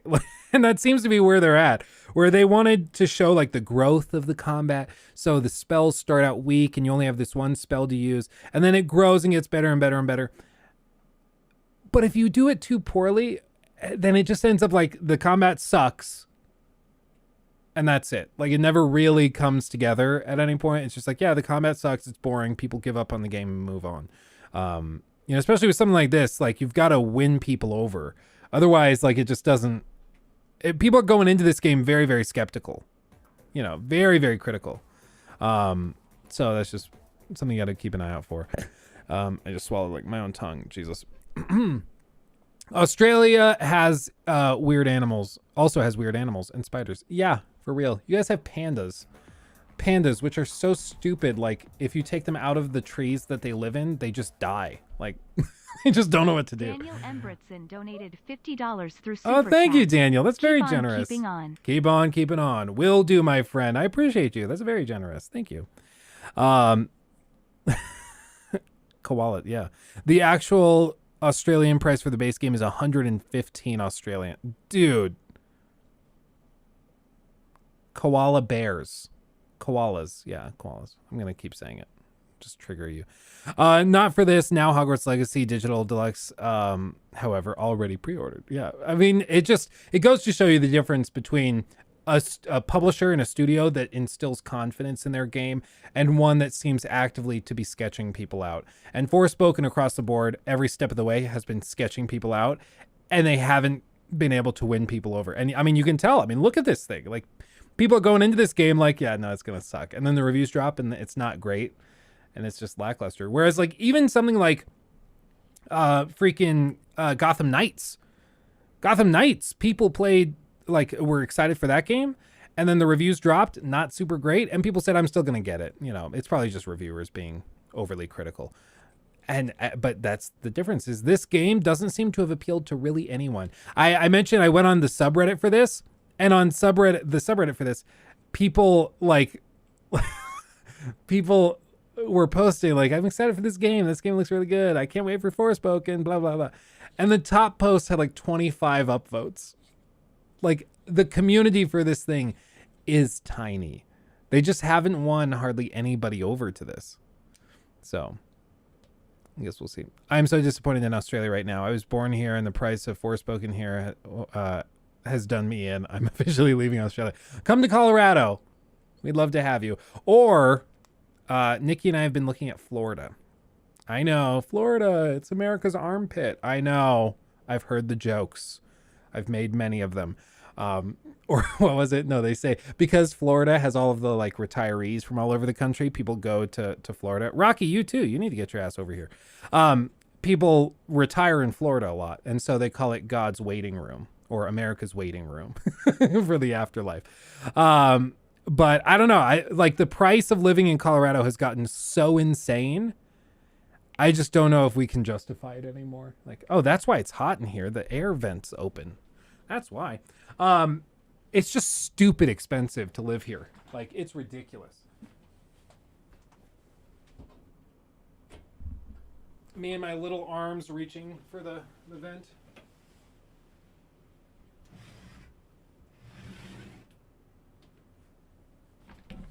Opening the window. Hopefully that helps. It's $90 Canadian, $100 with sales tax. Oof. Lucas, us Aussies wake up at 4 a.m. to watch your streams. Lol, we love you. Oh, dude, for real. You guys go above and beyond. I'm always humbled by it. And I've always been pleasantly surprised. I don't know why, but we have a huge concentration of fans in Australia. And then also in like Poland and a good amount in the UK. I get Poland because I covered The Witcher 3 a lot. But the UK, I find that relatively surprising because I'm like, have I covered any games that are like really big in the UK? I'm not really sure. And then in Australia, that one I'm not sure why. I'm very happy to have you guys here, but I'm honestly like kind of surprised that we have such a huge number of Australians here, which is kind of cool. But oh geez, thank you guys. Carl, it's gonna read it off in a second. Let's see. Love from Sweden. Oh, Sweden's awesome. Yeah, 400 people in here. Yeah, we're popping off. I'm glad to have all of you guys. You guys are great. Give yourself a raise by moving. Well, that's part of it. Yeah, tight. Like, there's no state income tax in Florida. So I moved to Florida. It's like immediately getting a raise. Yeah. Carl Cross donated £4.49 Thank through you. Super Chat. Thank you again for all of the great vids and streams. Not many people on this site have tegrity. It's great having your vids on as I work on stuff. I appreciate you. We all need a little integrity. And like, you know, we've all well, I'll wait. Hold on. Block Knighted Zaibatsu donated Thank you. $4.99 through Super Chat. I still haven't shaken the fact that Australia is the Caucasian African tears of joy rolling on the floor, laughing loudly, crying. Sorry, reading those emojis really sold it. I still haven't shaken the fact that Australia is the Caucasian Africa. Yeah, kind of actually. Yeah. Now, I do want to ask you guys, you Aussies out there, is it weird that like most major media presents like Christmas as being super snowy and wintry, and then you guys come along and it's like, for you guys, it's the middle of summer? Like, is that weird? Or are you just used to it at this point? Like, even stuff like Harry Potter, you know, it's like the Christmassy movie season. It's always super snowy and cold. Is that weird to you? I don't know. I'm interested in hearing your thoughts because I think that would be weird. But anyway, what I was gonna say, Carl, is I appreciate that and the integrity stuff. You know, we like I mentioned this before. Like, I've made mistakes. I've done stupid stuff on the YouTube channel and in videos past. Hopefully, I guess my hope is that as time goes on, we do better and better. And if we make mistakes, we can improve. You know, people give me crap for like adjusting my views on games and changing my mind on things. But like, I do that because I want to have as accurate an opinion as I can. It's not because I just am trying to flip flop. It's because like, oh, I saw a comment from somebody who said this and I hadn't thought about that before. And so I'm going to change my mind. You know, maybe that is just me flip-flopping a lot, but I'd like to think it's because I'm trying to get a more accurate opinion. But, you know, it's just the fact that you guys are here and support me, even with those opinion changes and things, I really do appreciate. And you guys are making this a reality. So thank you. I owe it all to you guys at the end of the day. Let's see. I live near Casa Bonita. Yeah, Crimson Duck. Yeah, we're going to Casa Bonita in May when they reopen. I'm very close to Casa Bonita. I've been once, or twice, I think, and it was very gross. It was bad. So whatever they're doing in there, as long as it's like a little cleaned up, it'll be way better. And they're doing like a full reno, so I'm pretty pumped for it. Honestly, I hate how the world has so many misconceptions about Australia. It's made worse by Aussie celebrities feeding into the BS stereotypes. I could see that. They kind of ham it up for the Americans. It's also like, let's be real, Americans freaking love Australian and British accents. So you guys come to America and you'll be like rock stars because Americans will just hear you talk and start gushing. It's a whole thing. Greta Gray is better. Oh, barely. I just appreciate your honesty and no bullshit personality. You're also open to changing your mind, which a lot of people should take note, since there's nothing wrong with that. Yeah, I think that's a big thing. Rocky, I have never supported you. It's important to adjust if you can. Hey, Luke, love from South Africa. Forspoken is 100 or 1429. Hogwarts Legacy is 849. I don't know I don't remember what that currency is called. I'm so sorry. But yeah, that seems to make sense. Yeah, don't buy Forspoken at all. Yeah, that sounds really, really stupid. Crikey, mate. Australia, #Australia doesn't exist. Spells are, no kidding, 3 types of rock: fast rock, slow rock, or scattered rock like a shotgun. Johnny Appleseed in a plant into the ground so it can throw pebbles at a buzzard is about as fun as it sounds, and less engaging than I'm explaining it. Once you power those up by performing particular acts in the world or events, or just running around, you can find mana. You can start to mix and match, dropping those plants down, throwing rocks at enemies, and then later mixing in fire, summoning spectral fire zombies, swords, or calling down a water spout to suck up enemies, and later even more. You can upgrade your fingernails to add bonuses to your abilities, find new cloaks, and outfit them with skill perks and a couple other items. But like a lot about Forsaken, it never feels fleshed out. Adding bonuses... Did he was that a play on words, or did he misspeak? But like a lot about Forsaken, he misspoke. Forspoken. He called it Forsaken, which honestly, it kind of feels a little forsaken if we're being real. Maybe one of the ways they could fix this combat issue is if they just did the thing like some games do, where they start the player with all of the abilities and things, and then they take it away afterwards. What was that game that did that? Where like from the first moment you get access to everything and then you lose it all. What's a game that did that? I kind of like Days Gone. They kind of did that with the bike, where you start out with a really good bike and then it gets destroyed. God of War 2. Yeah, God of War 2. Assassin's Creed Odyssey. Yeah, they kind of did that. God of War 3. I think I'm thinking of God of War 3. Yeah, where they start with everything and then you lose all of it. You're stripped of all of it. I think that's what, yeah, God of War 3. But a lot of games have done this, and I think it works pretty well. Because it starts the player with seeing the potential of where this is going. They try it, they're like, oh, that's good. And then they want to go back into it and keep going so that they can like benefit from that again. So I think if they did something like that here, it would work better than what they've done, or what they seem to have done, which is just come in with some sucky mechanics and like start it really, really slow. It never feels fleshed out.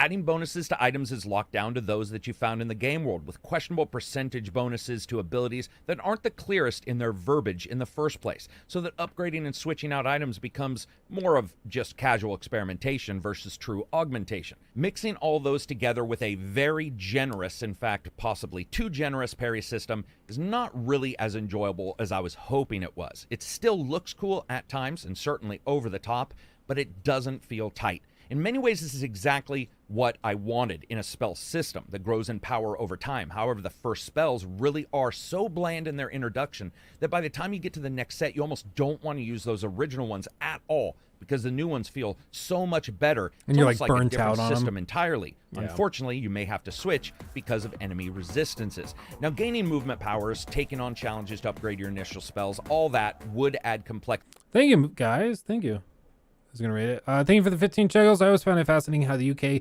US, Canada, and Australia and New Zealand are all geographically spread out, yet you speak the same language. Thank you to the British Empire. Thank you guys for that one. Yeah, that's the jolly old royal family to thank for that one. But it is fascinating, yes. It's like, I mentioned this back when the Queen passed away. People, like, I guess maybe it's not a super common to think about, but basically it was that the Queen of England I think she was the best monarch for this day and age. Certainly better than the one you guys have now. Withius donated £5 through Super Chat. I'll read that in just a second. But I said, like, there's a pretty compelling argument to be made that the Queen of England, Queen Elizabeth, was actually, like, on paper, one of the worst monarchs in the history of humanity when you look at how much her empire has, like, collapsed by her own hand since she took over. And it was intentional. Like, she did it because she thought that democracy was more important for the world. So she willingly gave up her power to make the world a better place, which I think is pretty impressive. And I think that deserves a lot of credit. And that's why I think she's actually probably the greatest monarch. However, like, on paper, if you look at, like, how much did her empire expand? You know, what did she conquer? If you're gauging it by that, then she's like a total failure. But by making the world a better place, I think she's far and away, like, the best. Let's see. Okay, the other one. Whippy Ice. I think you're popular in the UK because the time you stream, you're starting just as our day is coming. Also, stop bashing on Brits, and we'll come back. Well, I do think that I do think that that's right. I do think that that's probably why. I always thought that, like, more US people would be in these streams because, like, they're working during the day. And maybe there are a lot of Americans in here, but they kind of lurk. Not as chatty as the Brits and the Aussies and people from New Zealand and Switzerland and stuff. But I don't know. At the very least, to a lot of the common elements that we see in these kind of games. Especially later, Forspoken can be a good deal of fun while doing that. Switching out between the different elements, watching their cooldown timers. But oddly enough, Forspoken has so many spells that you can easily find yourself leaping into the switch menu, changing that skill, going back, casting that, changing another, going back, casting that, changing another, going back and casting that again and again and again. That menu system really never comes together. You do have 3 different difficulty settings that you can choose, and you can change them on the fly whenever you want to. Additionally, like a lot of the titles we've seen lately, accessibility is the name of the game here. They do have a ton of options that you can switch and change to make sure that the game feels right pretty much for you. Feeling right is not something that happens with the voice, though. First, voice acting from the characters themselves is a bit hit and miss. The NPCs are a mix of characters and stereotypes that you may or may not like. The strange-sounding guide that tries to befriend you with a tour around the city and still likes you even though you just told him to F off at least 5 times in 30 seconds. To the crazy pants main boss, each one is an archetype, for example, strength or, well, craziness, with a character talking to herself back and forth in cutscenes that last entirely too long, and entire missed swaths of characters talking where you just want to skip to the end so you can battle them. Frey's lack of character and the delivery really lacking any gravitas means that it never gets off the ground. And while the talking between Cuff and Frey's been dissected to the point that even the skeleton of a discussion is broken down into 1,000 bits, I can say it wasn't that bothersome at all. You can turn the frequency up and down, but honestly, I tuned it out. That could also be because of this next issue. One problem that we see... I haven't heard that yet, so that's good to know. You can turn the frequency of their banter up and down, kind of like in High on Life. You can change it. So that's kind of cool. That's good to know. Is talking about modernization of language in fantasy games. Writing modern language for a game can be an amazing achievement or wholly miss the mark. It's quite difficult. If a game's design takes, let's say, 4 to 6 years to make the game and record all of that audio, then during the original writing and recording, something that sounded modern can sound positively archaic. Forspoken tries to get away with most of this by the consistent use of the F word. It just replaces everything. And in a way that actually works, but it also loses impact about 20% of the way through the game, and you're still stuck with another 25 hours to go.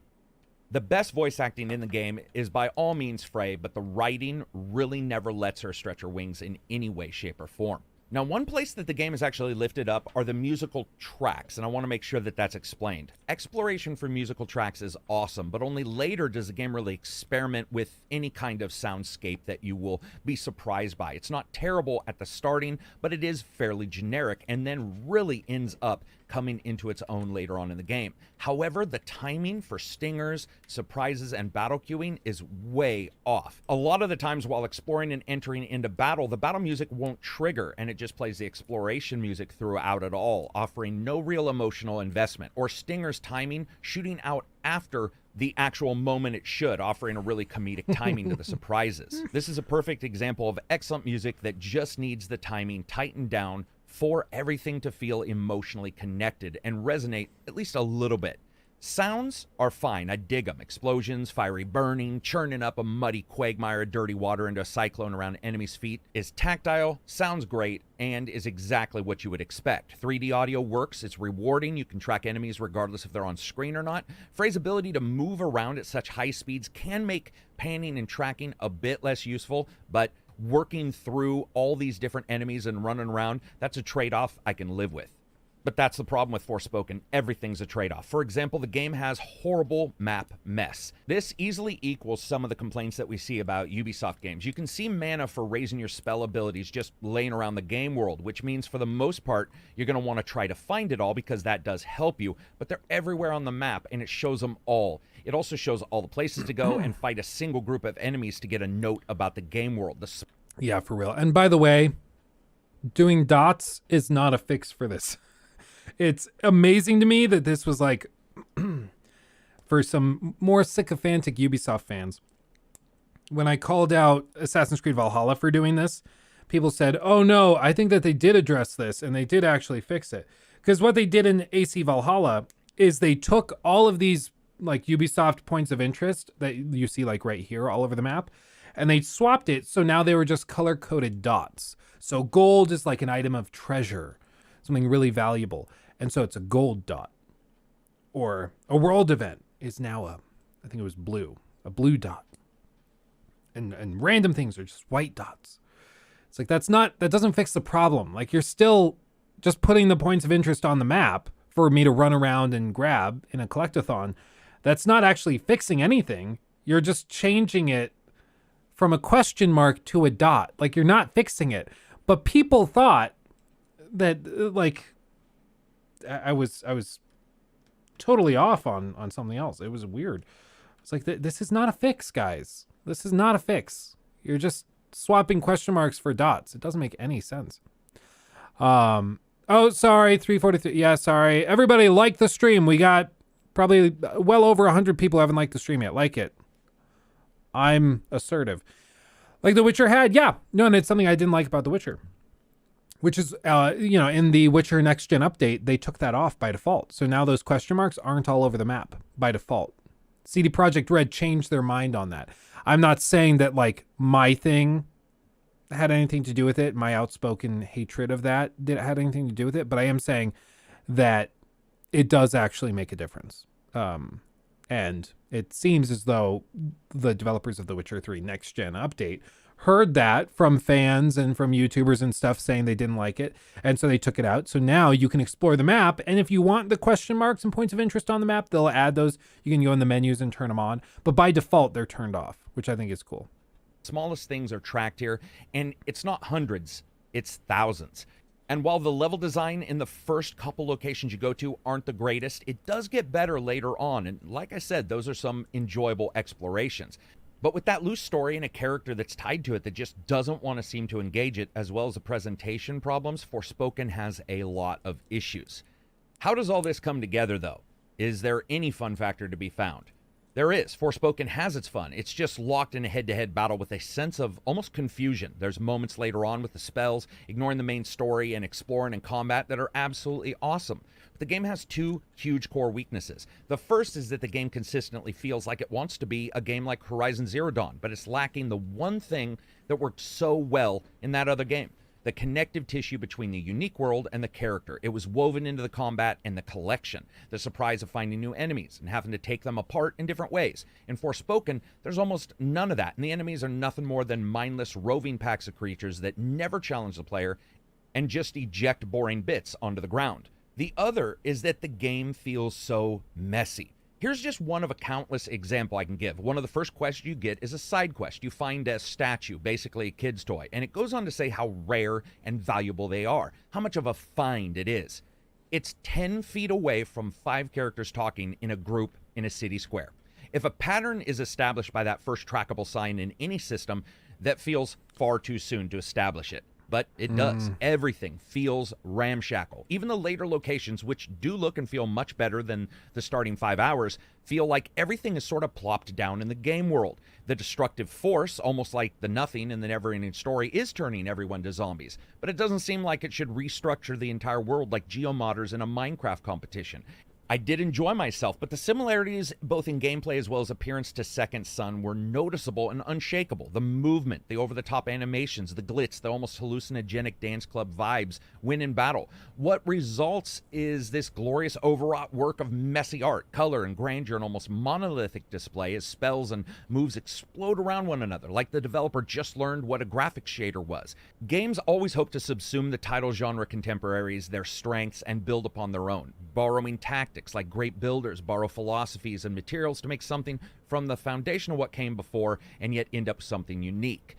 It really does seem like they had a couple of cool things and then they just like copy and paste it all over and didn't know how to like make it coherent, where they have an interesting idea and then they take that idea and spread it out in a way that makes sense in the world, and instead they just throw stuff all over the place.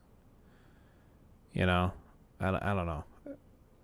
Forspoken doesn't. So as you guys know, every game's on a buy, wait for a sale, rent, or never touch it again rating scale. Forspoken is the very reason the full 1 to 10 scale in game reviews need to actually be used if you're forced to use numbers in the first place, which makes about as much sense as Forspoken does, which means barely any. I would say wait for a deep, deep sale on this. If you can turn off your brain, there's some enjoyment to be had. There are fun moments in the game, and I expect no end of people spending 3 to 4 hours in it and thinking it's fun, but the curve of enjoyment turns into a deep dive really quickly. The game is for people who just want to run around, pick up some items, and fight some random animals. It's just an odd game from start to finish. What would have made Forspoken more enjoyable, though? First, I'd say the spell types. They really need improvement in the first part of the game. The enemy design could have seen massive improvements with more human-type enemies. Even though they show up in the game, they're never nearly as prominent as they probably should be. Also, Frey's attitude, which could have been a fish out of water, instead resolves down to this pissy teenager that has to go with their parents to somewhere they don't want to go. That's a good point. Like, her whole vibe is pissy teenager. That is kind of how it comes off, where she's just like complaining all the time. Everything sucks. And it's like the writers think that that's relatable. And I've said it before, I'll say it again. I really think that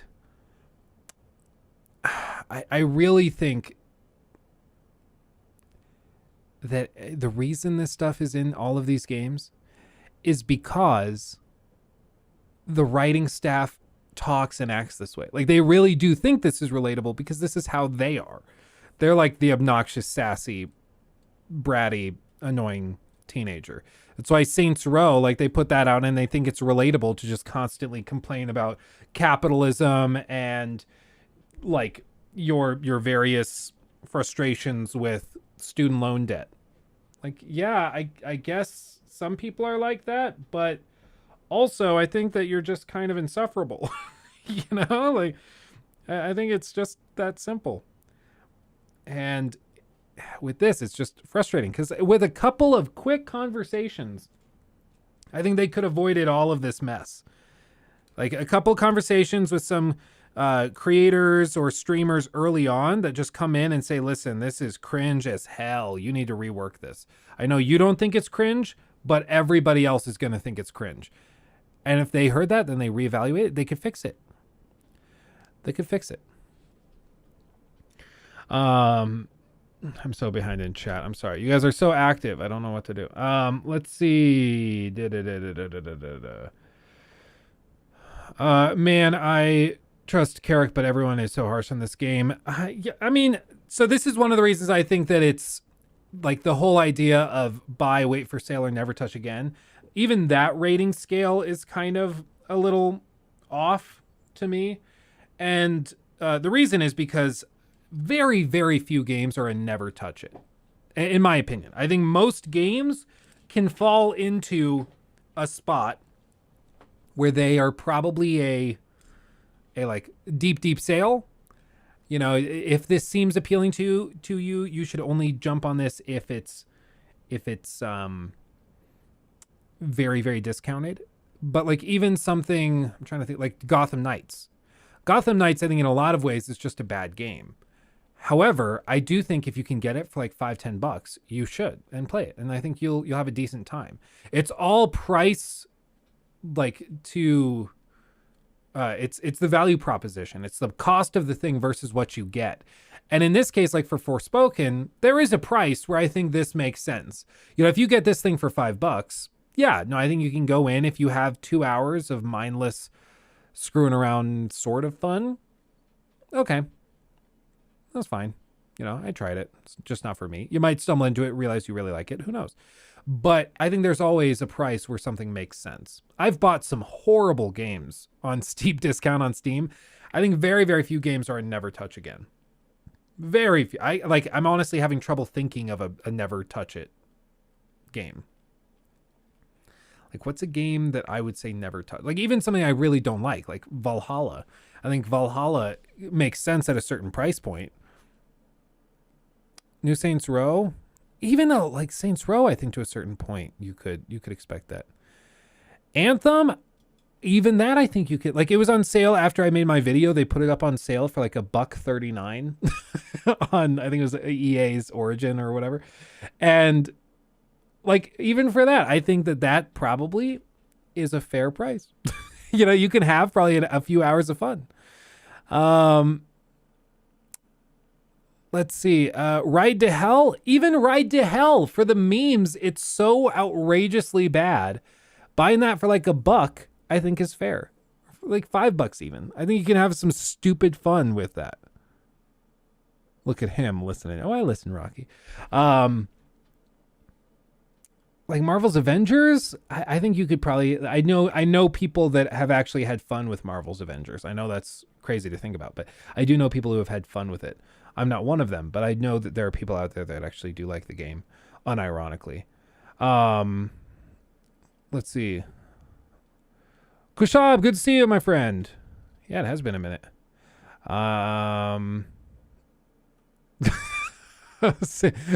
Sophie comes in and says, this is 100% not related, but this shade of green looks good on you. Thank you. I appreciate that. I like this shade of green as well. And then everybody else is like, oh my God, he's married. Sophie, calm down. You guys are outrageous. No, I do appreciate it. Thank you. Let's see. It may be worth $1, but not worth your time.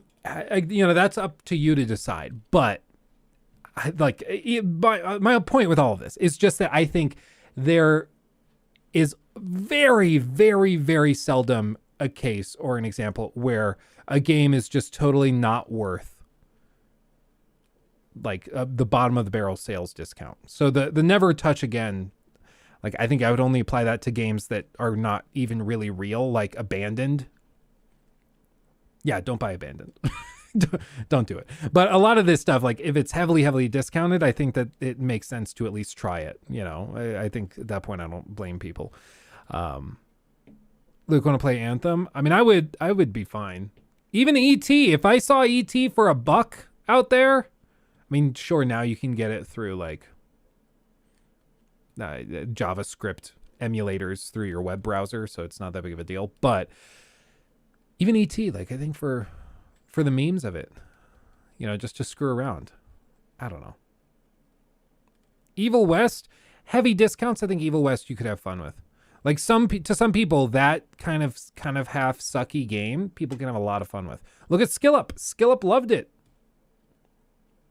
For me, I was like, oh, nar, thank you. But, you know, he loved it. Listen, the amount of games you have said that you will play is long. Yeah, that's true. I should get in check. Yeah, no, I do have like a ridiculous list of to-do games. But Deep Sale, I mean, I think that makes sense for this game. But I was just, the point of all of that was just to say that I think that it makes sense to say it's a little more nuanced than that. Yeah, do we need slow mode? Do we need slow mode? Let's see. Still waiting on the rocket? Yeah, for real, dude. I keep spacing it. And lastly, let's go through Maddie's on like 1.5 speed, because he's a Square Enix fan. He really likes Square Enix stuff. So let's see what he says about this. Salutation. And then we'll get into our next topic and the next thing we've got to tackle. But I want to at least finish this bag of stuff, of Legos. Everybody, it is Maddie here today, sitting down for my review of Forspoken. A big shout out to Square Enix for the Hold on. Did he get a new mic stand? You guys remember, like, for a month and a half, he had a broken microphone stand, and so he'd hold his microphone every video. review copy about a week ahead of launch. Now, I know there's been A week? Dude, I'm so sorry, Maddie. Every time I pause it, I feel like I'm just pausing it in a really unflattering light. So, a week before launch, I was in contact with these guys a week and a half ago, the Square Enix guys, and they told me they were not sending out codes until this past Friday or Monday, today. And they sent Maddie his a full week ahead of time. So clearly there's some sort of list of people and reviewers that they like, that they give really early access to, and everybody else gets tossed in the bin. Interesting. Digital Foundry's vid is important. Trust me. Oh, okay. So we can check that out real quick after this because they looked at the PS5 performance. Maybe they have information on the PC port. I don't know. They knew. Oh, I think so. I know some people have said, well, lots of good games had like weird launches. So it doesn't mean that the game's going to be bad just because they don't send reviewers the code super early. Yeah, I guess some good games have weird review periods, but they're the exception. Normally it's indicative of the review or of the publisher being very kind of worried about how this is going to do. And it seems that that was the case here. Just saying. Jay Rambles, I don't think so. I'm sorry. Chat's a little crazy right now. I don't think so. Okay, anyway. of uncertainty heading into the release of Forspoken, which is coming out tomorrow, January 24th, on PlayStation 5 and PC, $70, $60 respectively. I know that a lot of people are wondering why certain YouTubers didn't get review codes, why certain major gaming outlets like Video Games Chronicle didn't get review codes, but somehow someone like myself ended up with one. I don't know the answer to that. Maybe Square Enix did the talent analysis and said, Mr. Matty looks like a softie, give him a code, he'll give us a passing score. You about to learn today, Square. You about to learn today. Because, ladies and gentlemen, that uncertainty really spawned with the initial reveal of Forspoken, known as originally Project Athia. You see, Forspoken's trailers had this Marvel-style writing that was on steroids. And I say that as someone who is a pretty big Marvel fan. And then as the demo released, and many recognized the gameplay on all fronts didn't feel quite right, that uncertainty ramped up and was only solidified with the PC specs as well as the weird 90-gigabyte file that's available on PS5. I mean, this game is just poorly optimized, and you can tell. Now, keep in mind, I played this on the PlayStation 5, and PC code was not made available to me. And again, taking a look at those specs, that distinction is incredibly important because based off what I saw, I mean, look at this city, for example. Does this look like you absolutely need a 3070 to run? I would say not. So I'm sure it all speaks for itself to say this. Forspoken is exactly what you feared. It's exactly what I feared. Forspoken from top to bottom as I played it through within 30 hours. All those fears. 30 hours. So IGN said 15 and they were done. They were like, I don't want to play anymore. I don't think Carrick said how many hours he put in. Maybe he did and I missed it. But like pretty varied. Pretty varied. Feels like an alpha build. It feels like one of the open world or one of the cities in Death Stranding. Like just random buildings put up, no rhyme or reason to them. They're just there. I know that's going to outrage some people, but I think you could even agree. The cities and the way they designed architecture in Death Stranding is like pretty nonsensical. I doubt IGN finished it. I think he said 30 hours. Okay, that is a little weird. Like, how did IGN finish it in 15 saying, because he said 15 hours and I did some side content. So how did he get through the main story in 15 hours and then Maddie and Carrick are taking 30? I don't know. Either way, like, I do think that betrays a problem with the game because the game probably shouldn't be that varied. I mean, between playthroughs, that is weird. That's weird. Fears I had about the game materialized before my very eyes, from the cringe-inducing storytelling that makes you go, who wrote this? Did I just do that? Well, definitely with my assistance. I did not just do that. We did.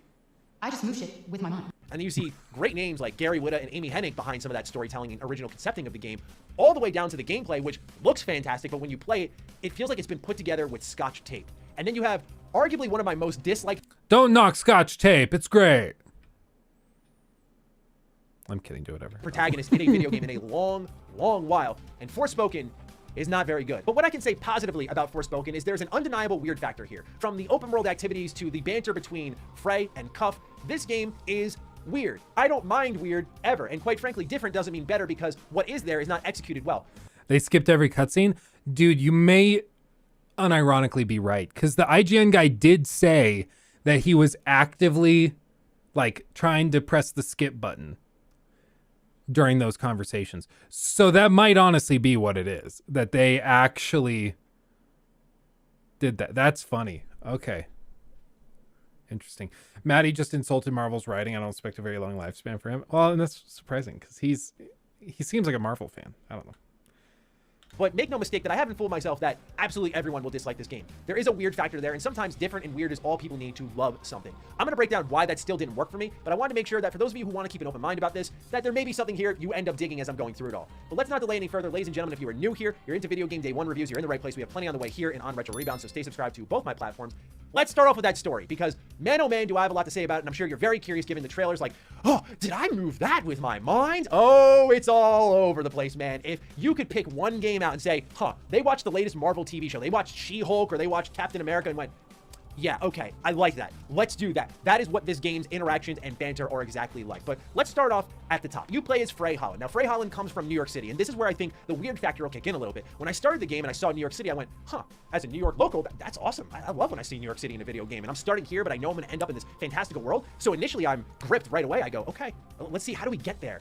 And immediately the weirdness kicks up to a notch I just can't explain away, as Frey's harassed by a local gang, and she takes an hour getting away from an enemy that has a gun, and then she gives them the double burn, and I go, oh brother, it's gonna be one of those games. But look, I can deal with that type of cringiness, if you will, because to me, that can make the game kind of fun. But as it digs its heels into that nature more and more, and you have this miserable protagonist in the middle of it all, I couldn't help but sit there and go, wow, I will never forget this experience for all of the worst reasons. This seems like one of those games where the writers would describe her as super cool. You know, like, I think it's just totally lost on them that this type of person is insufferable. And I mean, that tells you a lot. If you are writing a character and everybody else thinks that they would be a nightmare to spend time with, but you think they're cool, I think that says a lot about you. You know, maybe look in the mirror a little bit. You might see something you could learn from. So the writers are insufferable? Yeah, no, that's the vibe I'm getting. Because who looks at this and thinks that she seems like a cool person to hang out? Like, who thinks, oh, you almost got mugged in New York City, being chased by a gun, and then you turn around and flip him the bird, and then walk away sassily. Like, it's one of the reasons I didn't really like The Amazing Spider-Man with Andrew Garfield. Because he was such a prick that it made me not take him seriously, and he was pretty unlikable. And I would stand by that. I will argue that to my deathbed. I don't think The Amazing Spider-Man with Andrew Garfield is very good. I think the writing screwed him, and then I think his portrayal of Peter Parker and Spider-Man was really obnoxious. And it's the same kind of thing here. I'm sorry, Rocky. You heard me. I'm sorry. I love games that does New York with nice lighting and reflections in the winter with Christmas stuff. Love it, like the Division one or Spider-Man Miles Morales. I thought they did a really good job of that. I think Andrew Garfield is a very, very good actor. I think he was just screwed with how they wanted to present it that way. Rocky, I'm quitting. I'm done. I think the millennial developers are trying to understand the behavior patterns of Gen Z and failing horribly. It's kind of what the vibe I get. It's either that they are like Gen Z people and they are just like this, so they think this is relatable, which is kind of sad. But it's that, or it's that the developers honestly believe that this is what everybody in Gen Z is like, which is also a problem. But they spend years writing this stuff, thinking that this character is going to be likable, and no one steps up and says, hey, she's kind of like the worst. And it's amazing to me. It's amazing. I don't get it. I don't get how it happens. So as Frey is stuck in New York City, she needs to find a way out. She wants to strike back at these gangs. She ends up finding what's called Cuff, pretty much the golden thing that's going to be on her arm and gives her all the powers. This opens up a portal to where the game is set, being Athia, this mythical fantasy land that's going as far as the eye can see. Eventually you're doing magic parkour, and the game starts to take on an identity of its own. You can say a lot of things about Forspoken, but there's not many things like it, and again, that's why I think some people may gravitate towards it. But I'll get into the execution of all those elements later on in the video. I did see somebody on Twitter who accidentally mistyped and called this game Foreskin, which I thought was really, really funny. Like, I think that Foreskin is really underrated. It was pretty funny. I don't even know how that mistype happens, but still. Oh, Maddie, I'm sorry I keep doing this to you every single time. Oh, dude. For now, I have the same thing, for the record. I try to like pause the video to take a screen cap for thumbnails and stuff. And every time I'm like, I just have a face where if it's paused, it just doesn't work. With the story. Forspoken is like the nagging sibling that keeps wrestling away the controller from you in its opening hours. It's my turn, as they stop you again for another cutscene as you can't play the game again. For all that Forspoken can ever do right, which is very little in my eyes, the biggest wrong it has as an action RPG is taking away control from you endlessly. And it's funny because I don't mind if they're soaking up all this time to deliver a great story, but all of the script time is soaked up on BSing and Frey honestly just being a god-awful person instead of spending time building its world. The world of Athia is actually interesting, but all that learning you're going to do about Athia is through text logs in the game. If you don't pay attention to those, quite frankly, you'll be lost in the story. But keep in mind that Forspoken is not a bad story because it's hard to follow or because it's confusing. Quite the opposite. It's so straightforward and predictable with how the character arc for Frey is going to go and who she ends up being and what her connections are to the world of Athia. You just see it all coming. It's horribly predictable, and that comes from someone who, I'll call myself out, I'm terrible at predicting how games are going to go. As much as I play them, I'm just always there for the ride and just seeing where it'll take me. But this one, from start to beginning, I was like, this is going to happen. Got it. Boom. Okay. Like, there's no surprises tucked away here. And so all that script time that's soaked up are for moments like this. Destruction and corruption are forms of creation in themselves. Wow, you sound like a serial killer. What? Destruction and corruption are beautiful forms of creation in themselves. I don't sound like that. You absolutely sound like that. No, you absolutely sound like that. Yeah, see? Two can play that game. You're fucking stupid. Or there are moments like this that take up script time. What is happening? I'm not sure. Whoa. I think you just leveled up. Instead of getting rid of these awe-inspiringly cringy one-liners, and I use cringe lightly as someone who does a lot of writing themselves. I know how sensitive people can be to those types of things, but that is honestly the best word to use to critique the writing in this game. The, whoa, I just leveled up. The call-outs to obvious things happening on screen as if there's no visual before us. It's clear this script was written, hardly edited as far as I'm concerned, and just kind of thrown out there because they're talking about things that the player's clearly seeing. Like, for example, Frey doesn't need to say, whoa, I just leveled up when she gets a new power. You see that with your own eyes. You don't need to write that out. So it's just wasted script time. That's all this game is, where it can spend time developing her into an interesting character. I don't mind if she... Remember what I said about Death Stranding that my old professor told me? Novice writers write a lot. Great writers write enough. And with this, they wrote an awful lot. Let's just say that. Okay. So, all told, it's a little bit of a bummer. I was hoping this game would come out and surprise everybody and we'd all be, oh crap, I didn't see that coming. This game's great. It doesn't seem to be that that's the case. It seems like maybe this game just simply sucks, and that's unfortunate. So, oh well. Okay, so we can end the Forspoken, or as the person on Twitter said, we can end the foreskin discussion there and move on. I want to touch on The Last of Us Episode 2 real quick while I boot up Harry Potter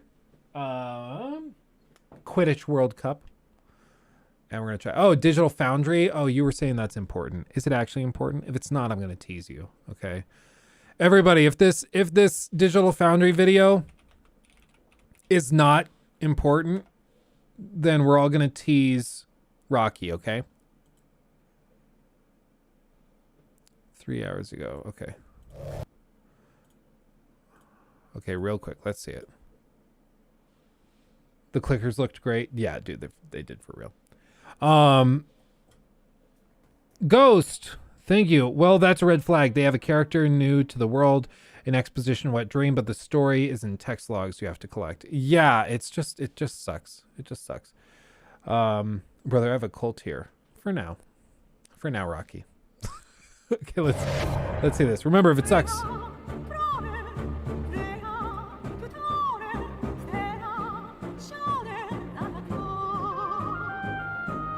In 2012, Square Enix unveiled a tech demo designed to showcase what the then next generation of consoles might be able to deliver from a visual perspective.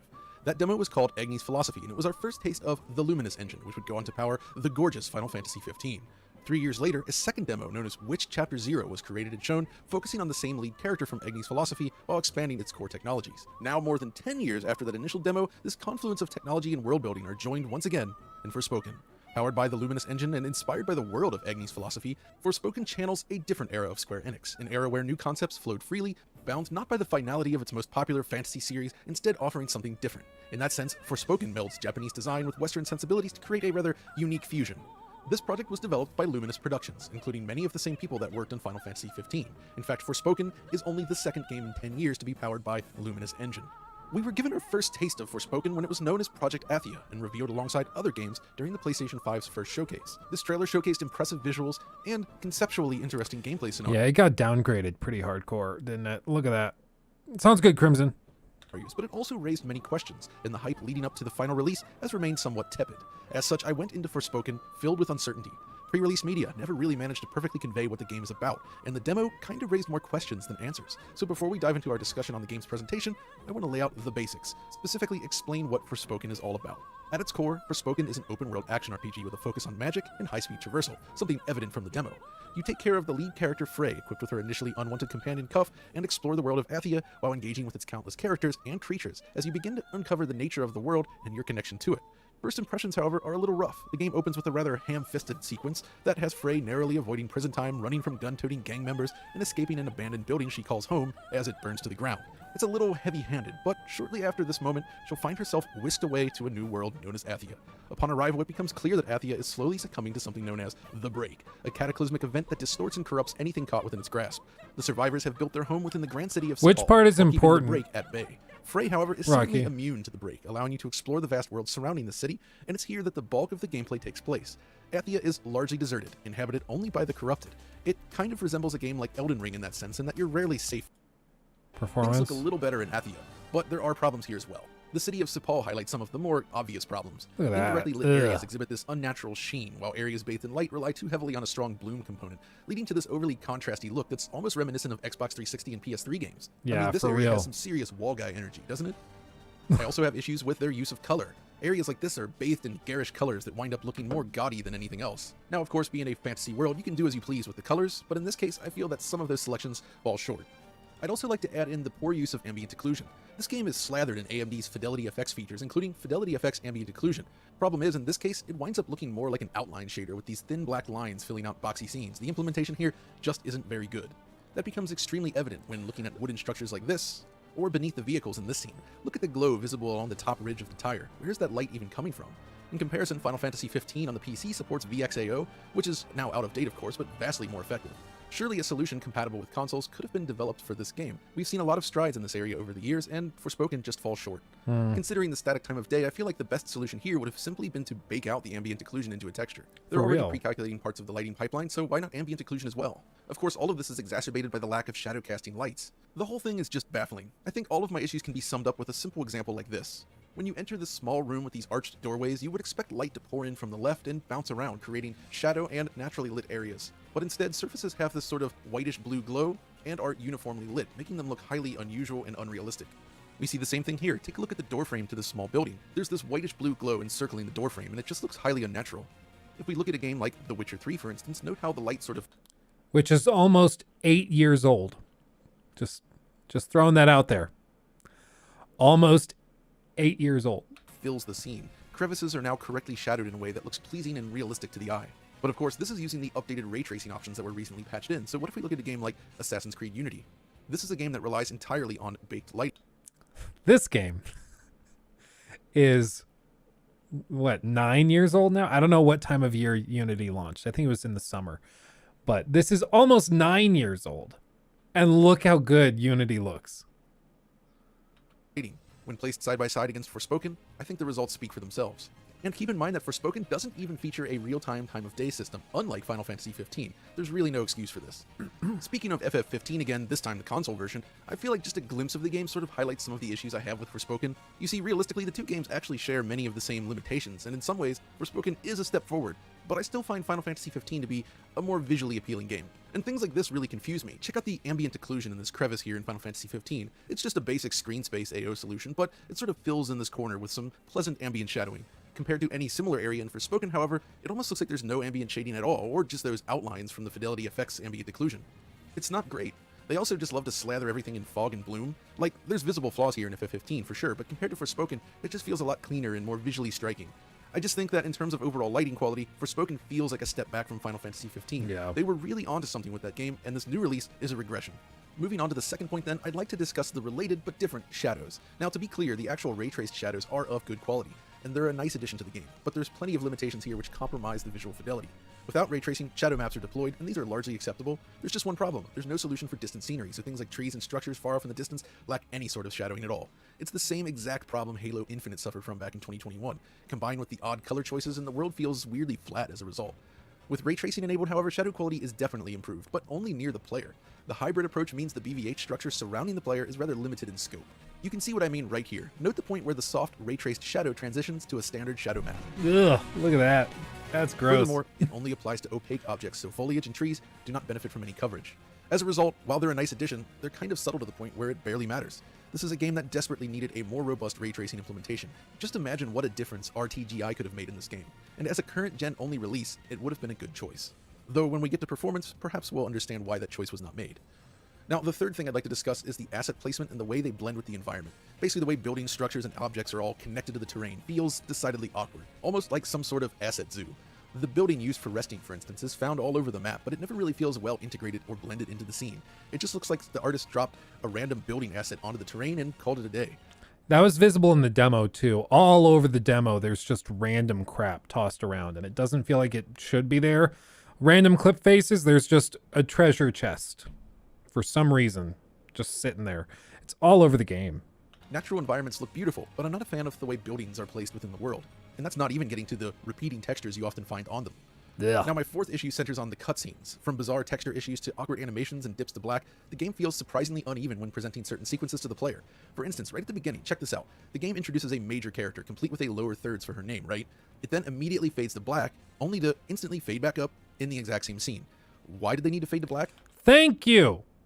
I hate fade to blacks. It's so stupid. And it's been a frustration. A lot of Sony games have done this recently. Older Sony games did this a lot. It's just weird to me. I can't stand it. It just winds up feeling clumsy. Oh, and is it just me or does Alden here sort of resemble the lady from Quantic Dream's E3, the casting demo for PlayStation 3? David Cage would be thrilled, I'm sure. Now, some of the major scenes are of course beautifully animated, but the second-tier cutscenes often feel a little awkward. Furthermore, in certain other scenes, I noticed a problem with the way textures were being displayed. Why are these so low resolution? They never actually pop in, so it seems like a bug. It didn't occur often, but when it does, it's kind of distracting. Then there's the forced dialogue sequences with Cuff. These fill the player in on details regarding the world and their relationship, which is great, but there's an issue. They lock you in place as the dialogue plays out. People already take issue with the slow walking scenes in games, but Forspoken has no walking scenes instead. The next section, however, is a bit more generalized and can be viewed as neither completely good nor bad. There are positive aspects and negative aspects. What am I talking about, you ask? Well, the image quality and technical performance. So basically, when deciding on target resolution, the team decided to use a dynamic resolution combined with AMD's FSR2, which is used to upscale to either 1440p in performance mode or 2160p when using the other two modes. The issue here is that it's amazing how little difference it seems to make. Like, look at that. Add a fade. Yeah, Luke, add a fade to black. Also, Luke, where's the douchebag jar? Oh, sorry, I forgot to get. We'll get one. It should be shaped like something funny. I don't know. We'll come up with it. But yeah, no, it's just amazing that there's quality, ray tracing, and performance modes, and they all kind of look the same. I'm gonna be real. That internal resolution from which FSR2 works is often surprisingly low. The internal resolution has a minimum of 50% scale on each axis, meaning that performance mode, which targets 1440p via FSR2, can actually dip as low as 720p. Yeah, that does look markedly worse. Yes, that the performance mode is like scraping the bottom of the barrel in terms of resolution, but in terms of like actual quality modes, it's really not there. Quality mode dips to around 1080p, while RT mode is right in between the two. I would say quality and RT modes both produce generally acceptable image quality, with only busy scenes exhibiting noticeable noise and fizzle. The performance mode, however, can exhibit some rather poor image quality at times, which is a little unexpected for a current-gen only release. Kinda reminds me of the Matrix Awakens on Xbox Series S. Now, these resolution targets remain the same whether you're using 60Hz or 120Hz output, but the 40fps modes tend to hang towards the bottom end of the resolution scale when using them. Of all 6 modes then, my preferred choice turned out to be the ray tracing mode at 40 frames per second. It's sharp enough and the most stable, especially with VRR. Quality mode improves distant detail, but it's subtle to the point where it doesn't make a huge difference overall. Which of course brings us to the performance of the game itself, and this one is a little weird. So the first impression suggests that all modes are reasonably stable in typical gameplay scenarios, especially when using VRR, for the performance mode anyways. There are dips, but it's pretty decent overall, and I think most users will be happy, though the problems from the demo are still very much present. The problem is, there are some specific areas in the game that run even worse. It's not even always clear why these areas run slower, but they certainly do. Case in point, this Rocky Valley area is exceptionally heavy for reasons that are not clear to me. In performance mode, the frame rate is basically always below 60 frames per second, meaning you're faced with a near constant judder as a result of the performance demands. In 60Hz mode, the PS5's VRR window stops at 48 frames per second, so not even that can save the day. It's much less fluid than pretty much any area prior in the game, so it was extra jarring when I arrived at this point. But what really surprised me here is how far it can drop in the quality mode. I witnessed frame rates as low as 20 frames per second, which quite frankly is simply absurd. That a stable 30 FPS is impossible in high resolution mode suggests that the dynamic resolution target is perhaps not aggressive enough, or there's some other factor dragging down performance. Either way, it's not good. I mean, for a AAA full-priced next generation game to drop to 20 frames in some sections, that's completely unacceptable. That's ridiculous.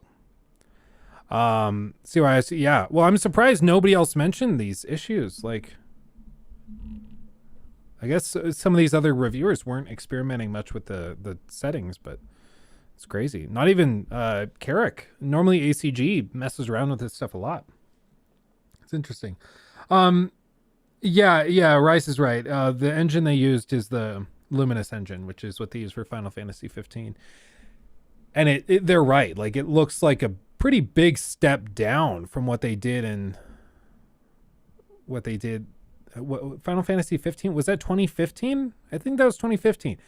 Years and years ago, regardless. Like, years ago, their engine, I think, was running better. Good. The ray tracing mode, though, has dips in this area as well, but thankfully they're less frequent and less severe, which is primarily why I've gravitated towards this mode over the other two. But of course, there's also the 120Hz output mode, and this offers similar performance to 60Hz, but has the added benefit of a 120Hz container with a wider VRR window due to frame doubling. This is especially useful for the game's performance mode. VRR can now cover most of the drops, and it ends up looking a lot more fluid overall. Of course, you need a display that supports this, but still, if you have it, it's great. Alas, the quality mode dips low enough that even VRR can't save the day in these instances. It just winds up looking jerky in motion. So that's basically what I feel works and what doesn't work in Forspoken, but honestly, I could probably keep going here. But I feel like this should give you a pretty good idea of what to expect, both in terms of the good and the bad if you're planning to play Forspoken. Which raises the next question: should you play Forspoken? Well, this one's a little tricky. On the surface, it's kind of an average action RPG, but over time, it actually did begin to grow on me. Once you expand your arsenal and become accustomed to the traversal system, it's satisfying just running around the world and taking out enemies. Furthermore, despite the rough start, the story does improve over time and the characters also begin to grow on you. More importantly, despite being an open world experience, the length of the game is surprisingly variable based on how you choose to play. If you turn up the difficulty and engage with all the side content, you'll get a good 30 to 40 hours out of Forspoken, I'd estimate. But if you just want a breezy experience that keeps the story beats coming at you, well, on my first playthrough, It only took me roughly 16 hours to complete the game. The point is, unlike a lot of bloated open world titles, Forspoken can be mainlined rather quickly, but there's still plenty to do if you want to spend more time in Athia. One thing's for sure, it's a quirky game that I predict will be rather divisive. It really does kind of remind me of that PS2 era of Square, as I noted earlier. No matter how you feel about the gameplay and storytelling though, it's a shame that it's all kinda let down by some curious technical decisions. I mean, Final Fantasy XV, despite its issues, was a true showcase for the Luminous engine and its lighting capabilities. Final Fantasy XVI is shaping up to be one of the best looking games of the year too, and Forspoken is kind of the inverse in that sense. Remember, early Final Fantasy XVI trailers were kind of visually dated, but with the latest media it's continued to improve and it's now stunning. Comparatively, the Project Athia trailer revealed alongside PlayStation 5 looked significantly better than the final game and the later media leading up to release. Now it's kind of a mixed bag. One last thing I want to mention before we go though, a quality of life change that I bet Sony's really glad they paid millions for console exclusivity for this. Like, yes, we nailed it. Improves the experience. I'm talking about the DualSense implementation. Essentially, the default setting applied to the adaptive triggers requires the player to exert more force than you'd expect to engage an attack. As a result, the game winds up feeling rather mushy and unresponsive. Thus, I determined that by disabling this feature, the game feels much more responsive to play. I enjoy DualSense features when they're well implemented, but unfortunately, they're not well implemented in this case. But yeah, that's my take on Forspoken, and as It's too bad. Jim Ryan's sweating. Dude, I just had such severe deja vu. That was really, really weird. I don't know, man. It just reaffirms what I've been saying for a while. Like, it just feels as though Sony cannot get their act together with these exclusives this generation. And I can't help but think it's Jim Ryan. Like, I don't know what their contracts said. I don't know. Yeah, I don't know what the deal is, but there's something weird going on. Because I don't think Sean Layden had anywhere near this many, like, releases. They, like, come and go very, very quickly. I don't know, man. It's weird. They're picking weird games to double down on, you know? Gaming Nexus gave Forspoken a 95 on Metacritic, says it's a testament to Square Enix still got it. I don't even know or Gaming Nexus, like, who they are. So I don't know, man. It sounds familiar, but okay. Launch. Can I go full screen? Hold on. Hold on, please. Please hold. Graphic. Oh no, here it is. Full screen. Highlighted the news article in doc. Oh yeah, this was weird. Okay, yeah, we can touch on this. You guys know Skull and Bones is like a meme at this point because it's probably not real. It's basically the ghost of Christmas past. I mean, it's just weird. They've been working on this thing for a decade. Not quite, but close to a decade, and the game has no launch date in sight. They delayed it once again indefinitely. Who knows? Who knows? However, they did just come in. What is it? They just did something weird. Not only are pre-orders being canceled, but also the game's no longer available to pre-purchase on the PlayStation Store, which is weird.